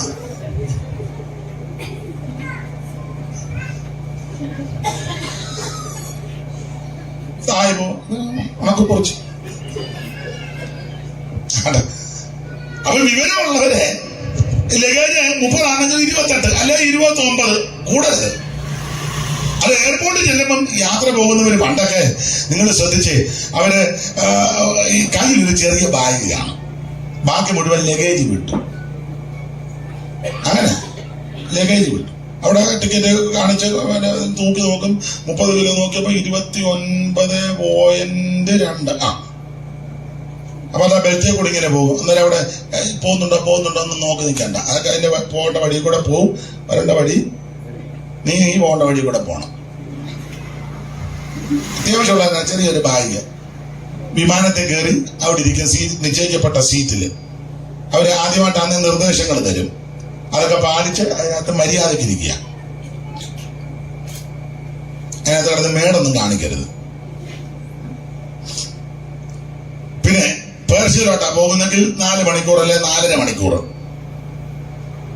ഇത് റൺവേ കൂടെ ഓടി വിമാനം പൊങ്ങി ഏതാണ്ട് 28,000-38,000 വന്നോ? എത്ര അടിയാ? ഇനി അത് പറഞ്ഞൊരു അലോഗ്യം ഉണ്ടാക്കണ്ട. 38 തിരിക്കട്ടെ. അപ്പൊ ഈ 38,000 അടി കൂടി ഇങ്ങനെ പറന്ന് ഇത് പേർഷ്യ ചെന്നിറങ്ങുന്നത് 4-4.5 മണിക്കൂർ ഇങ്ങനെ റൺവേ കൂടെ ഓടി ഇങ്ങനെ പൊങ്ങി ഇങ്ങനെ 38,000 അടി കൂടി ഇങ്ങനെ പോവുക. അപ്പൊ ഇതിനകത്തിരിക്കുന്ന ആള് ഫ്രീ ആയിട്ടിരിക്കണം. എന്റെ ലഗേജ് ഞാൻ പിടിക്കുമെന്നൊന്നും പറയാനൊക്കത്തില്ല. ഒക്കെ അവിടെ ഇരുന്നോളും. ഈ 4 മണിക്കൂർ കൊണ്ട് അത്യാവശ്യം കഴിക്കാനുള്ളതും തരും. വീട്ടിൽ കഴിക്കുമ്പോൾ 4 ഊറ്റിപ്പൊട്ടും 2 ഏത്തക്കായും 3 താറാമുട്ടയൊന്നും കിട്ടുകയില്ല. അത്യാവശ്യം എന്റെ ഭാഷ പറഞ്ഞ കത്തലടങ്ങാൻ അതുകൂടെ ചേർത്താ ടിക്കറ്റ്. നീ ഇതെല്ലാം കഴിച്ച് പെന്തിക്കോസ്കാരാനെ സ്തോത്രം ചെയ്ത് ഇല്ല മറ്റേത് കൊണ്ട് അടിക്കരുത്. ഒരുത്തനെ ഞാൻ കണ്ടതാ, ഒഴിപ്പാസ് ചെയ്തിരിക്കുന്ന ആരെയോ കണ്ടെന്ന് തോന്നുന്നു. അങ്ങനെ അപ്പൊ ഇത് ഇങ്ങനെ ചെന്ന് പേർഷ്യയിലിറങ്ങും. അപ്പോൾ ഇങ്ങനെ 38,000 അടി പോകുമ്പോൾ ഇതിനകത്തിരിക്കുന്ന ആള് ഫ്രീ ആയിട്ടിരിക്കണം. എന്റെ ലഗേജ് ഞാൻ പിടിക്കും, നീ അവിടെ മര്യാദക്കിരുന്നാ മതി. ചക്ക വരേണ്ട സ്ഥലത്ത് വന്നോളും. അതിനകത്തിരുന്നൊരു ഭാരവും ചുമക്കണ്ട. ഇങ്ങനെ അങ്ങോട്ട് പോകുമല്ലേ, ഫ്രീ ആയിട്ടിരിക്കണം. എന്റെ വാദം കേരളത്തിൽ നിന്നല്ലേ നമ്മുടെ നാട്ടിൽ നിന്ന് ഒരുത്തൻ ഇങ്ങനെ പൊങ്ങി 38,000 അടി ഇങ്ങനെ പറന്ന് പേർഷ്യ ചെന്നിരിക്കുന്ന ആള് അത്രയും ഫ്രീ ആണെങ്കിൽ ദൈവമക്കള് പോകാൻ പോകുന്നത് ഇങ്ങനെ അങ്ങോട്ടാ. ബുദ്ധിമാന്റെ ജീവിതയാത്ര മേലോട്ടാ. അപ്പം ഇങ്ങനെ പോകുന്നയാള് വിമാനത്തിൽ അങ്ങനെ ഇരിക്കുന്നെങ്കിൽ ആസന്ന ഭാവിയിൽ നമ്മൾ പോകാൻ പോകുന്നത് ഇങ്ങനെ അങ്ങോട്ടാ. എന്തും വേണം, ഫ്രീ ആകണം. അതിലെ ഞാകള് പാടിയൊരു പാട്ടുണ്ട്, പാരങ്ങൾ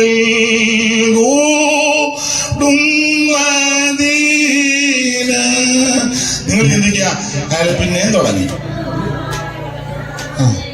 പാട് പാട് പാട്. പാരങ്ങൾ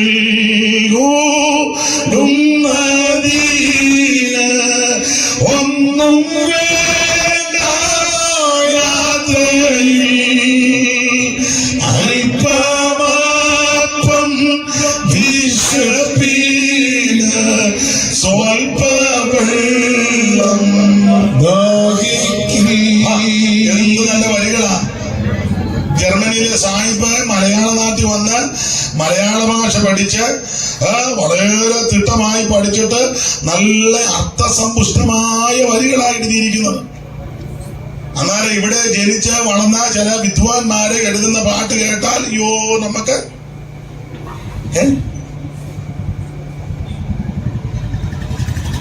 സ്തോത്രം. ജർമ്മനി ജനിച്ചു വളർന്ന സാഹിബ് ഇവിടെ വന്ന് മലയാള ഭാഷ പഠിച്ച് എന്ത് നല്ല വരികളാ. ഭാരങ്ങൾ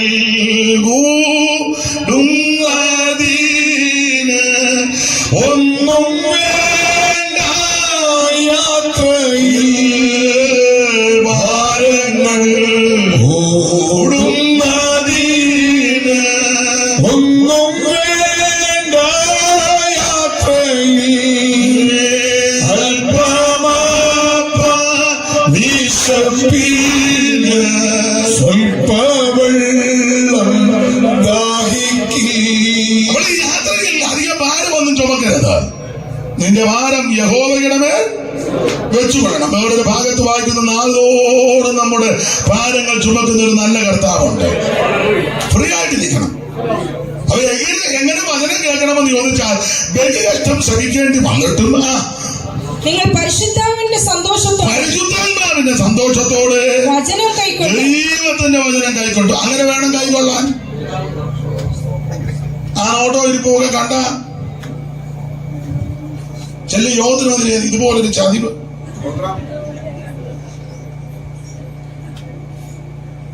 ഇടയ്ക്കൊരു ദീർഘശ്വാസം. എന്തിനാണോ ഇങ്ങനെ വന്നിരിക്കുന്നത്? അയ്യോ, പരിശുദ്ധാത്മാവിന്റെ സന്തോഷത്തോട് ഈ വചനം കൈക്കൊള്ളണം. കാരണം ഇത് ഇരുവായിത്തറയുള്ള വാളുള്ളവരാരുടെ ചെയ്യുന്നത്. അതാ പരിചയപ്പെടുത്തിയത്. ഈ ആയുസിൽ എന്നെ പ്രിയരെ നമുക്ക് ലഭിച്ച ഏറ്റവും വലിയ ഭാഗ്യം എന്നാന്നറിയാമോ? ഈ തിരുവചനം കേൾക്കാൻ ഇടയാകുന്നതാണ്. സ്തോത്രം. ഈ വചനം എടുക്കുവാനും വായിക്കാനും കേൾക്കുവാനും അത് ഗ്രഹിപ്പാനും പഠിക്കാനും ഒക്കെ നമുക്ക് ദൈവം ഭാഗ്യം തന്നില്ല. ഞാൻ ദൈവത്തെ മഹത്വപ്പെടുത്തുന്നതിന്റെ പല കാര്യത്തിലും ഒരു കാര്യം, എന്നേക്കാൾ കഴിവുള്ള, ജ്ഞാനമുള്ള, അറിവുള്ള, സൗന്ദര്യമുള്ള മിടുക്കന്മാരായിരുന്നു ദൂതന്മാര്. അഗസ്ത്യൻ 28 പഠിക്കുമ്പോൾ ജ്ഞാനസമ്പൂർണ്ണരും സൗന്ദര്യസമ്പൂർണ്ണരും പീതരത്നം, വൈഡൂര്യം, മാണിക്യം, നഖവർണി, ഉക്ഷരാഗം, ഗോമേരകം, പത്മരാഗം, ഇത്തോടെ രത്നങ്ങളാൽ നിർമ്മിക്കപ്പെട്ട് സൃഷ്ടിക്കപ്പെട്ട ദൂതന്മാർ ഭയങ്കര ജ്ഞാനസമ്പൂർണ്ണര്, സൗന്ദര്യ സമ്പൂർണ്ണര്, ദൈവത്തിന്റെ നോട്ടമാകുന്ന ഏതനിലായിരുന്നു. എന്തോ വിശേഷത യാതൊക്കെ ദൂതനെ. പക്ഷെ ആ ദൂതന്മാരാഗ്രഹിച്ചു ഈ വചനമൊക്കെ ഒന്ന് പറയാൻ, കൊടുത്തില്ല ദൈവം. ജ്ഞാനമില്ലാതിരുന്ന, വിവേകമില്ലാതിരുന്ന, അറിവില്ലാതിരുന്ന, സൗന്ദര്യമില്ലാതിരുന്ന, കാക്കാശിന് പോലും വിവരമില്ലാതിരുന്ന എനിക്കിത് പറയാൻ ഭാഗ്യമുണ്ടായി. അതിലെ നമ്മളൊരു പാട്ട് പാടുകയല്ലേ, ദൂതർക്കും കൂടെ അവകാശം രക്ഷ ദൂതറിയിച്ചിടാൻ ഭാഗ്യം ലഭിച്ചെനിക്ക്. എന്ത് നല്ല വരികളാണ്. അപ്പൊ ഈ ജ്ഞാനസമ്പൂർണ്ണ, സൗന്ദര്യ സമ്പൂർണ്ണമായ ദൂതന്മാർക്ക് തൊത്തില്ല. അവരാഗ്രഹിച്ചു, വേണ്ട വേണ്ട വേണ്ട വേണ്ട, വേറെ ആളുണ്ടെന്ന് പറഞ്ഞു. സ്തോത്രം, സ്തോത്രം. അതല്ലേ വലിയ ഭാഗ്യം. ഞാനെപ്പോഴും പറയും, എന്നെ പറ്റി ഒത്തിരി ആക്ഷേപങ്ങൾ. അതിലൊരു ആക്ഷേപം എന്താണെന്നറിയാം, അയാൾക്ക് വിവരമില്ലെന്നാ പറയുന്നത്. അത് സത്യമായ കാര്യമാണ്. വിവരമില്ല. എന്റെ വർത്താനം കേൾക്കുമ്പോൾ അറിയാൻ മേലേ. നാളെ ഒരാൾ പറഞ്ഞു അയാൾക്ക് കളർ ഒന്നുമില്ലെന്ന് പറഞ്ഞു. അതും ശരി, നാഗോത്ത നല്ല കളറല്ല. പക്ഷെ എനിക്ക് നിരാശയില്ല. അതിനാ, നീത് സൂര്യൻ വരുമ്പോൾ തൻ പ്രഭയിൽ കാന്തിയാലൻ നിറം മാറിയിടുമേ. അമ്മേ പാട് കളറൊക്കെ മാറുമെന്ന് തള്ള ചുമ്മാ കരഞ്ഞിരിക്കുക. നീത് സൂര്യൻ വരുമ്പോൾ തൻ പ്രഭയിൽ കാന്തിയാലൻ നിറം മാറിയിടുമേ.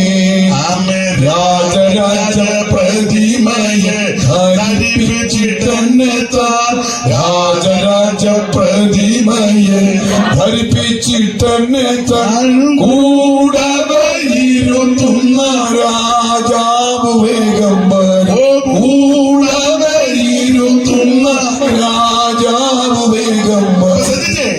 ഇവിടെ കളറ് നോക്കിയും പണം നോക്കിയും കാശ് നോക്കിയും പ്രതാപം നോക്കി ജാതി നോക്കിയൊക്കെ ഓരോരുത്തരെ പലയിടത്ത് ഇരുത്തുന്നതും കയറ്റുന്നതും ആക്കുന്നതും ഇല്ലേ. പിന്നെ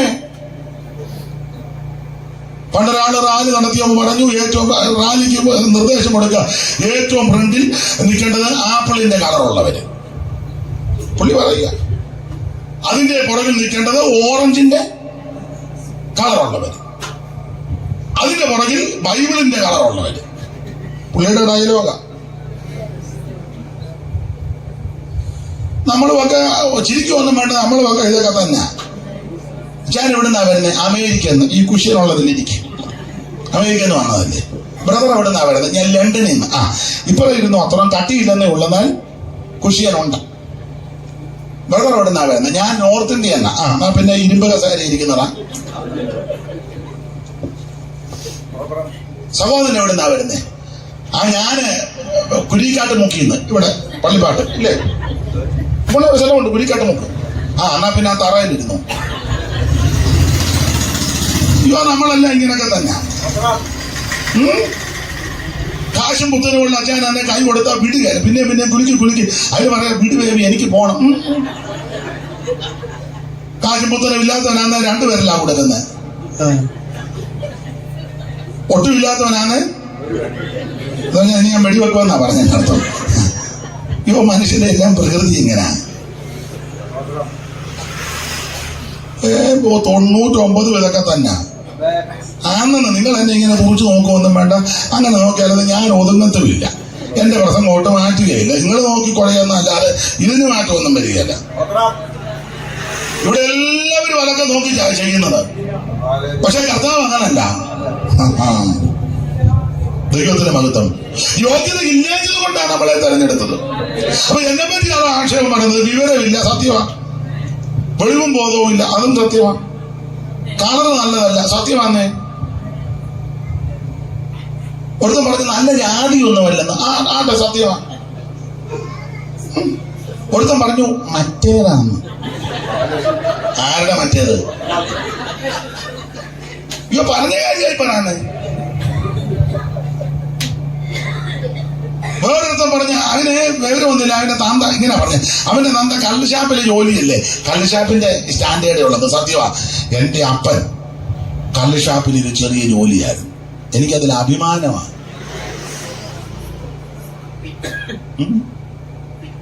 കള്ളുഷാപ്പിൽ ഒരു ചെറിയ ജോലി. ഈ ചെത്തുതൊഴിലാളി യൂണിയനിൽ പെട്ട ആളായിരുന്നു. പാത്രമൊക്കെ കഴുകുവാൻ സപ്ലയർ ആയിരുന്നു എന്റെ അപ്പൻ.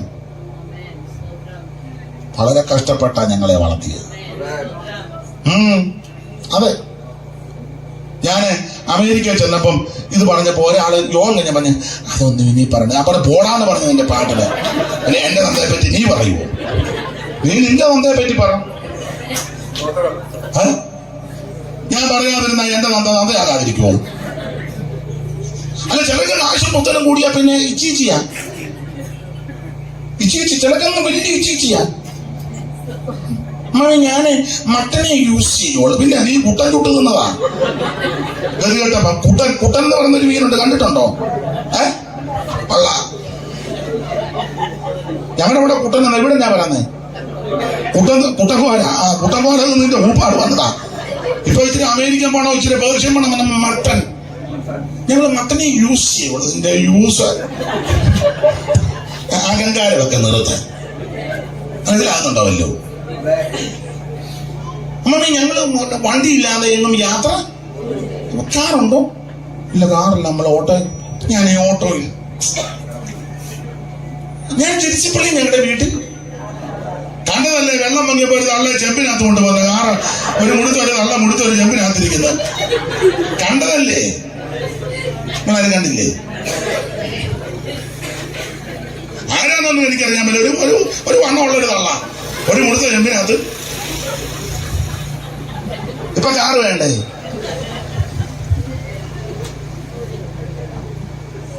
അഹങ്കരിക്കരുത്, നിഗളിക്കരുത്, ഡെമ്പ് പറയരുത്.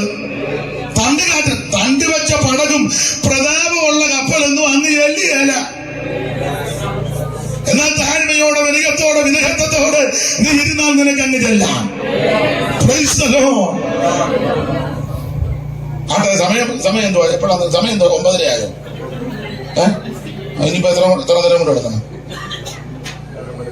15 മിനിറ്റ് കൂടെ എടുക്കാം. ആയിക്കോട്ടെ, പറയുന്നത് വരാം. അച്ഛനാകാനും പെണ്ണ് കെട്ടാനും തയ്യാറാ.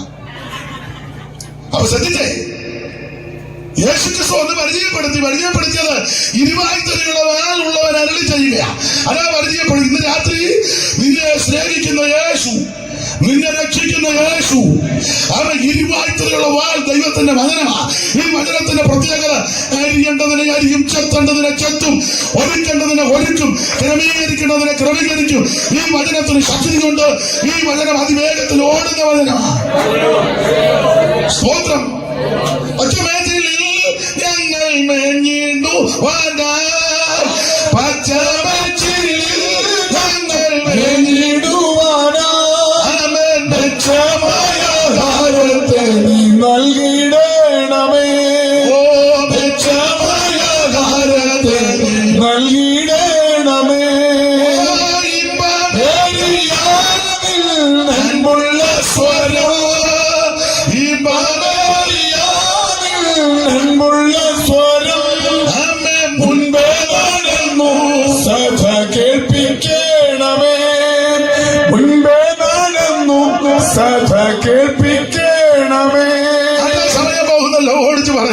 ഒന്ന് പരിചയപ്പെടുത്തി.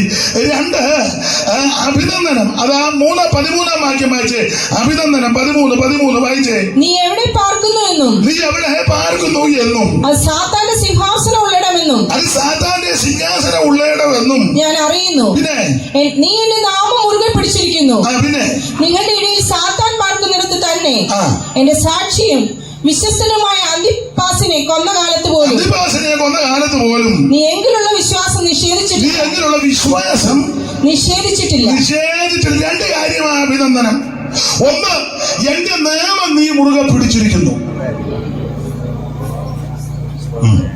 രണ്ട്, നീ വിശ്വാസത്തെ നിഷേധിച്ചില്ല. ഇന്ന് രാത്രി കൂടപ്പെട്ടവരോട് പറയാ, ഈ നാമത്തെ നീ മുറുകെ പിടിച്ചോണം. ഈ നാമത്തിന്റെ വിശേഷത പകർന്ന തൈലം പോല, ഈ നാമം സുഗന്ധ തൈലം പോല, ഈ നാമം രോഗത്തെ സൗഖ്യമാക്കുന്ന നാമമാ, ഈ നാമം ഭൂതങ്ങൾ വിട്ടുപോകുന്ന നാമമാ, ഈ നാമം ജനം പുതുഭാഷയ്ക്ക് സംസാരിക്കുന്ന നാമമാ, ഈ നാമത്തിൽ മുടന്തന് നടക്കും, ഈ നാമത്തിൽ ഊമന് സംസാരിക്കും, ഈ നാമത്തിൽ കുരുടർക്ക് കാഴ്ച ലഭിക്കും, ഈ നാമത്തിൽ മരിച്ചവൻ ഉയർത്തുവാണ്. ദൈവത്തിന് മഹിതം. പാട്ടെല്ലാം വരുന്നുണ്ട്, പിന്നെ അടങ്ങുക. മുടന്തർമാൻ നിന്നെ പോലെ ചാടിയിടും, ഊമന്മാരും ഉല്ലസിച്ചാർക്കും. മുടന്തർമാൻ നിന്നെ പോലെ ചാടിയിടും, ഊമന്മാരും ഉല്ലസിച്ചാർക്കും. കുരുടന്മാരുടെ കണ്ണു തുറക്കും, കുരുടന്മാരുടെ കണ്ണു തുറക്കും. ഒഴിയും വരുന്നു പരമേശൻ, ഇപ്പാരിൽ ഭരണം ഭരമേൽപ്പാ. ഓ വരുന്നു പരമേശൻ, ഇപ്പാരിൽ ഭരണം ഭരമേൽപ്പാ. സിംഹം കാളപ്പോൾ പുല്ലു തിന്നിടും, പുള്ളിയും ഗോസമതുപോൽ. സിംഹം കാളപ്പോൾ പുല്ലു തിന്നിടും, പുള്ളിയും ഗോസമതുപോൽ. സർപ്പത്തിൻ പൊത്തിൽ കളിച്ചിടും, സർപ്പത്തിൻ പൊത്തിൽ കളിച്ചിടും. ചെറിയ ശിശുക്കൾ യേശുവിൻ രാജ്യം വരുന്നു പരമേശൻ, ഇപ്പാരിൽ ഭരണം ഭരമേൽപ്പാ. വരുന്നു പരമേശൻ, ഇപ്പാരിൽ ഭരണം ഭരമേൽപ്പാ. അവർ രണ്ട് കാര്യമായി വരെ അഭിനന്ദിച്ചത്. ഒന്ന്, എന്റെ നാമം നീ മുറുകെ പിടിച്ചു. എന്റെ സഹോദരന്മാരെ, എന്നെ കേൾക്കുന്ന ദൈവജനമേ, ജീവൻ പോകേണ്ടി വന്നാലും ഈ നാമത്തെ വിട്ടു പോകരുത്. അവൻ രക്തസാക്ഷിയാകേണ്ടി വന്നാലും ഈ നാമത്തെ മുറുകെ പിടിച്ചോണം. ഏത് പ്രതിസന്ധികൾ വന്നാലും നീ മടുത്തു പോകരുത്, പിന്മാറരുത്, ക്ഷീണിക്കരുത്. അവൻ പിന്മാറുന്നുവെങ്കിൽ എന്റെ ഉള്ളത്തിന് വേണ്ടി പ്രസാദമില്ല. നാമോ നാശത്തിലേക്ക് പിന്മാറുന്നുള്ള കൂട്ടത്തിലല്ല, മറിച്ച് വിശ്വസിച്ച് ജീവരക്ഷകനായിരിക്കുന്ന കൂട്ടത്തിൽ. ഈ നാമത്തെ മുറുകെ പിടിക്കണം. എല്ലാ നാമത്തിലും മേലായ നാമമാണ്. സ്വർലോകരുടെയും ഭൂലോകരുടെയും അധോലോകരുടെയും മുടങ്കാലുകൾ മടങ്ങുന്ന വിറയ്ക്കുന്ന പരിശുദ്ധ നാമമാ യേശുവിന്റെ നാമം. അപ്പൊ പരമസഭയോട് അഭിനന്ദനം പറയുക, എന്റെ നാമം നിങ്ങൾ നിഷേധിച്ചില്ല. യേശുവിനെ തള്ളി പറയരുത്. പത്രോസ് തള്ളി പറയാൻ മാത്രമല്ല, വ്യാകുകയും ചെയ്തു. പ്രാഗി എന്നൊക്കെ ഉള്ളു. എങ്ങനെയാ പ്രാഗി എന്നൊക്കെ നമുക്കറിയാവില്ല. പ്രാഗുന്ന തള്ളമാര് ഇതിനകത്ത് ഇരിപ്പുണ്ട്, ഇല്ലേ? ഉള്ള എങ്ങനെയാമേ പ്രാഗുന്നത്?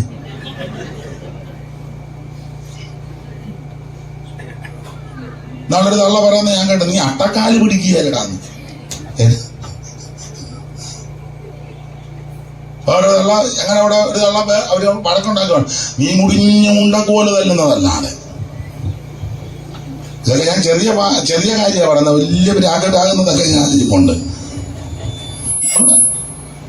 ആ സഹോദരി അങ്ങ് ചോദിച്ചപ്പം പ്രാണി.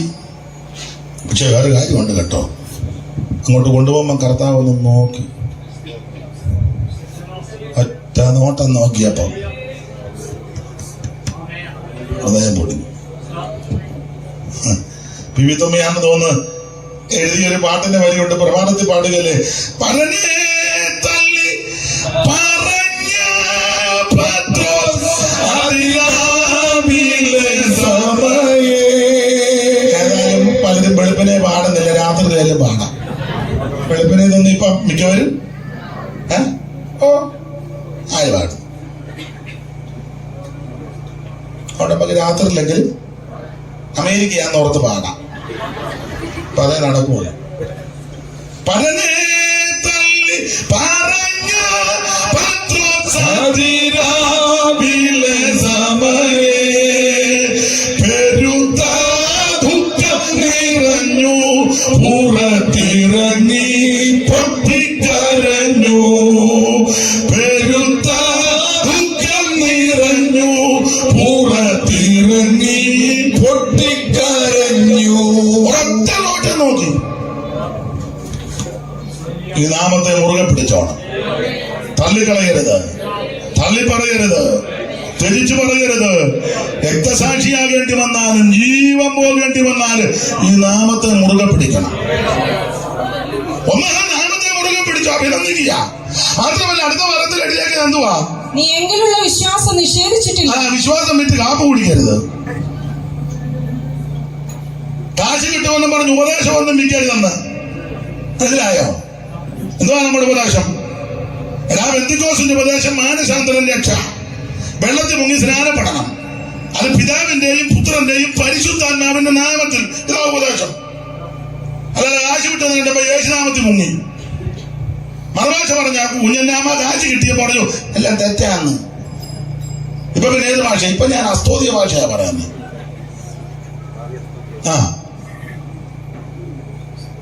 ഇത് പ്രമാണം. ഇതാ നിഷേധിക്കരുത്. രക്ഷാനിർണയം പ്രാപിക്കണം. വെള്ളത്തിൽ മുങ്ങി പിതാവിന്റെയും പുത്രന്റെയും പരിശുദ്ധാത്മാവിന്റെ നാമത്തിൽ സ്നാനപ്പെടണം. അഭിഷേകം പ്രാപിക്കണം. വേർപാട് പാലിക്കണം. തിരുമേശ എടുക്കണം. കൂട്ടായ്മയാതിരിക്കണം. പ്രാർത്ഥന കഴിക്കണം. അപ്പോസ്തലിക ഉപദേശത്തിൽ നിൽക്കണം. ഇതാരും 10 മുത്തം തരുമല്ല. അത് തരും. പണ്ടൊരാൾ പറഞ്ഞു വാകുരിയ വലുകുരിയ വാദപ്പടിമേൽ ഇരുകുരിയ ചോറ് തരാം, പാല് തരാം, കല്യാണത്തിന് കായ് തരാം. സകല കുരിയനും പോവുക. പേരെന്തുവാ? കുര്യൻ തോമസ്. കുര്യൻ. ഇപ്പൊ ഇതെല്ലാം കൂടെ കാശ് കിട്ടുന്ന പറഞ്ഞ പിരിയനായിട്ടിരിക്കുക. കുരിയ മനസ്സിലാകുന്നുണ്ടാവല്ലോ. ജീവൻ പോകേണ്ടി വന്നാലും ഈ വിശ്വാസം ധരിക്കരുത്. നാമത്തെ നിഷേധിക്കരുത്. സ്തോത്രം. വിശ്വാസം വിൽക്കരുതെന്ന്. ഇത് ഒരിക്കലായി പരിമേൽപ്പിച്ച അതിവിശുദ്ധ വിശ്വാസമാണ്. നമ്മുടെ വിശുദ്ധി കൊണ്ട് കിട്ടിയതല്ല, ഇത് വിശുദ്ധനിൽ നിന്ന് കിട്ടിയത് കൊണ്ടാ. അവൻ യേശു ക്രിസ്തു പരമവിശുദ്ധനാ. അവിടുന്ന് പാപമില്ലാത്തവൻ, പാപം ചെയ്യാത്തവൻ, പാപമേശാത്തവൻ, പാപം നീണ്ടാത്തവൻ, പാപമറിയാത്ത പരമവിശുദ്ധനാണ് ക്രിസ്തു. 6 കോടതി മാറി വിസ്തരിച്ചിട്ടും യാതൊരു കുറ്റവും മൂലവും കണ്ടില്ല. പീലാത്തോസ് വെള്ളമെടുത്ത് കൈ കഴുകി പറഞ്ഞു, നീതിമാന്റെ രക്തത്തിൽ എനിക്ക് പങ്കില്ല. അതിന്റെ ഭാര്യയ്ക്ക് ദർശനം ഉണ്ടായിട്ട് പറഞ്ഞു, എല്ലാവരും ഒതുക്കുന്ന പോലെ നീതിമാനത്തിന് വിരോധമായിട്ടൊന്ന് ഒപ്പിച്ചേക്കരുതെന്ന് പറഞ്ഞു. ക്രൂശിൽ കിടന്ന് ദുഷ്പ്രവർത്തിക്കാൻ ഒരുത്തം പറഞ്ഞു, നമ്മൾ തെറ്റ് ചെയ്തിട്ട് ക്രൂശിൽ കയറി. ഈ നീതിമാൻ ഒരു തെറ്റും ചെയ്തിട്ടില്ല. സ്തോത്രം. തിരുമരണ സമയത്ത് പാറ പിളർന്നു, പാരിളകി, ഭൂതലമിളകി, അവൻ ഭൂമി അവൻ കുലുങ്ങി, സൂര്യൻ കരിമ്പടം പോലെ കറുത്തു. 6 മണി നേരം മുതൽ 9 മണി നേരം വരെ ദേശത്തെല്ലാം കൂടിയിട്ട ദൈവാധികത്തിന്റെ തിരശീല മുകളിൽ നിന്ന് താഴോട്ട് 2ആയിട്ട് ചീന്തി. അവൻ ചിലരൊക്കെ ഉയർത്തു, കല്ലറകളിൽ പൊട്ടി ഉയർത്തു, പ്രത്യക്ഷപ്പെട്ടു. വലിയ പ്രശ്നങ്ങളായി. അപ്പോൾ വഴി നടന്നു പോയവരും ശതാധിപനും പറയുന്ന ഒരു പദമുണ്ട്, വാസ്തവമായിട്ട് അവിടെ നിന്ന് നീതിമാൻ, പരിശുദ്ധനായ ഒരുവൻ, വിശ്വസ്തനായ ഒരുവൻ, നീതിയുള്ള ഒരുവൻ, നിർമ്മലൻ, നിർദോഷൻ, പവിത്രൻ, പാപികളോട് വേർപെട്ടവൻ, സ്വർഗത്തേക്കാൾ വലിയവൻ, മോശയേക്കാൾ വലിയവൻ, ശലോമോനിലും വലിയവൻ, ദൈവാലയത്തേക്കാൾ വലിയവൻ, സ്വർഗത്തേക്കാൾ വലിയവൻ ഒരുവനേ ഉള്ളൂ, യേശു. നിർദോഷൻ, നിർമ്മലൻ, പാപികളോട്, നിർദോഷൻ, നിർമ്മലൻ, പാപികളോട് പാർത്തിരുന്നവൻ, വേർപെട്ടു പാർത്തിൽ പാർത്തിരുന്നവൻ, ദുഷ്ടരെ വിധിപ്പാൻ ശുദ്ധരുമായി, ദുഷ്ടരെ വിധിപ്പാൻ ശുദ്ധരുമായി, സിയോൻ കുമാരി നിൻ വേഗം വരുന്നിതാ, സിയോൻ കുമാരി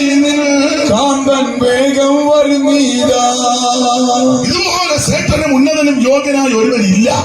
അതുകൊണ്ടാണ് പറഞ്ഞത്, ഒന്ന് അവൻ സ്വന്തം നാമത്തെ മുറുകെ പിടിച്ചു, രണ്ട് വിശ്വാസം ഒന്നും നിഷേധിച്ചില്ല. അതാ അഭിനന്ദിക്കണേ. അതിന് അർഹതയുള്ളവരെ അഭിനന്ദിക്കണേ. ഞാനൊരു കാര്യം കൂടെ പറഞ്ഞ് നിർത്താതെ നോക്കുമ്പോൾ അപ്പൊ തന്നെ 10 മണിയാകും. മതി, ഗുണമാകാനാന്ന് ഇതൊക്കെ മതി, ഇത് മതി, ഇത് തന്നെ കൂടുതലാ. ഇനി കർത്താവ് സമ്മതിച്ച് ഇനി ഇങ്ങനൊരു യോഗം നടത്തുകയും ആമേൻ സാഹചര്യവും സമയവും ഒക്കെ ദൈവത്താൽ അനുവദിക്കുകയാണെങ്കിൽ നമുക്ക് പിന്നീട് ഒരിക്കൽ കൂടാം, ദൈവം അനുവദിച്ചാൽ. ഇന്ന് ഇത് മതി. ഇപ്പൊ തന്നെ ഇത്രയും നേരം എന്നെ കേട്ടിരുന്നില്ല, അത് തന്നെ വലിയ കാര്യം. സ്തോത്രം. നിങ്ങൾ ഇതുവരെ ഇരുന്നതിന് നിങ്ങളെ അഭിനന്ദിക്കുക. സ്തോത്രം. അപ്പൊ അതുകൊണ്ട് ഒരു കാര്യം കൂടെ പറഞ്ഞ് അങ്ങ് നിർത്തിയേക്കാം. ദൈവത്തിന് മഹത്വം. ഒരു മുന്നറിയിപ്പ് ഒന്ന് കൊടുക്കുക. മുന്നറിയിപ്പ്. ആ 16-ാം വാക്യം വായിച്ചു. മുന്നറിയിപ്പ്. ആകയാൽ മാനസാന്തരപ്പെടുക, അല്ലാഞ്ഞാൽ ഞാൻ വേഗത്തിൽ വന്ന്. മതി. വാണിങ്ങ മാനസാന്തരപ്പെട്ടോണം. ആര്? പ്രസംഗിക്കുന്ന ഞാനും കേൾക്കുന്ന നിങ്ങളും. നിങ്ങളെടുക്കുന്ന പ്രസംഗിക്കുന്നവരെല്ലാം മാനസാന്തരപ്പെട്ടവരാണെന്നാണോ?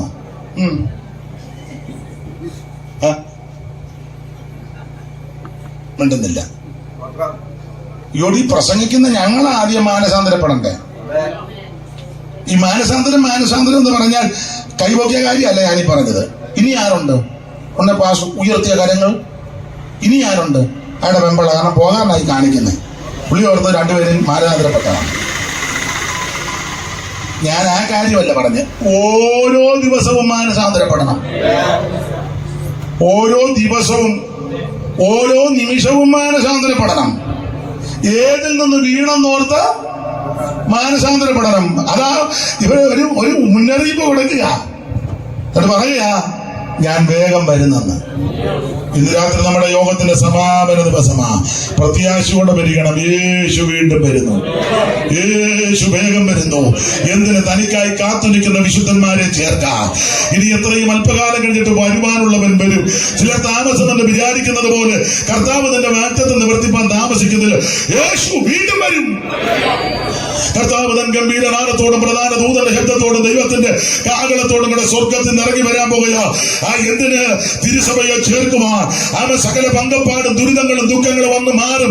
സങ്കീർത്തനക്കാരൻ പാടുക, ഇത് വേഗം തീരും, ഞങ്ങളെല്ലാം ഇവിടെ നിന്ന് പറന്നു പോകും. ഈ പ്രത്യാശയുള്ള ദൈവമക്കൾ ദൈവത്തിന് മഹത്വം കൊടുത്താട്ടെ.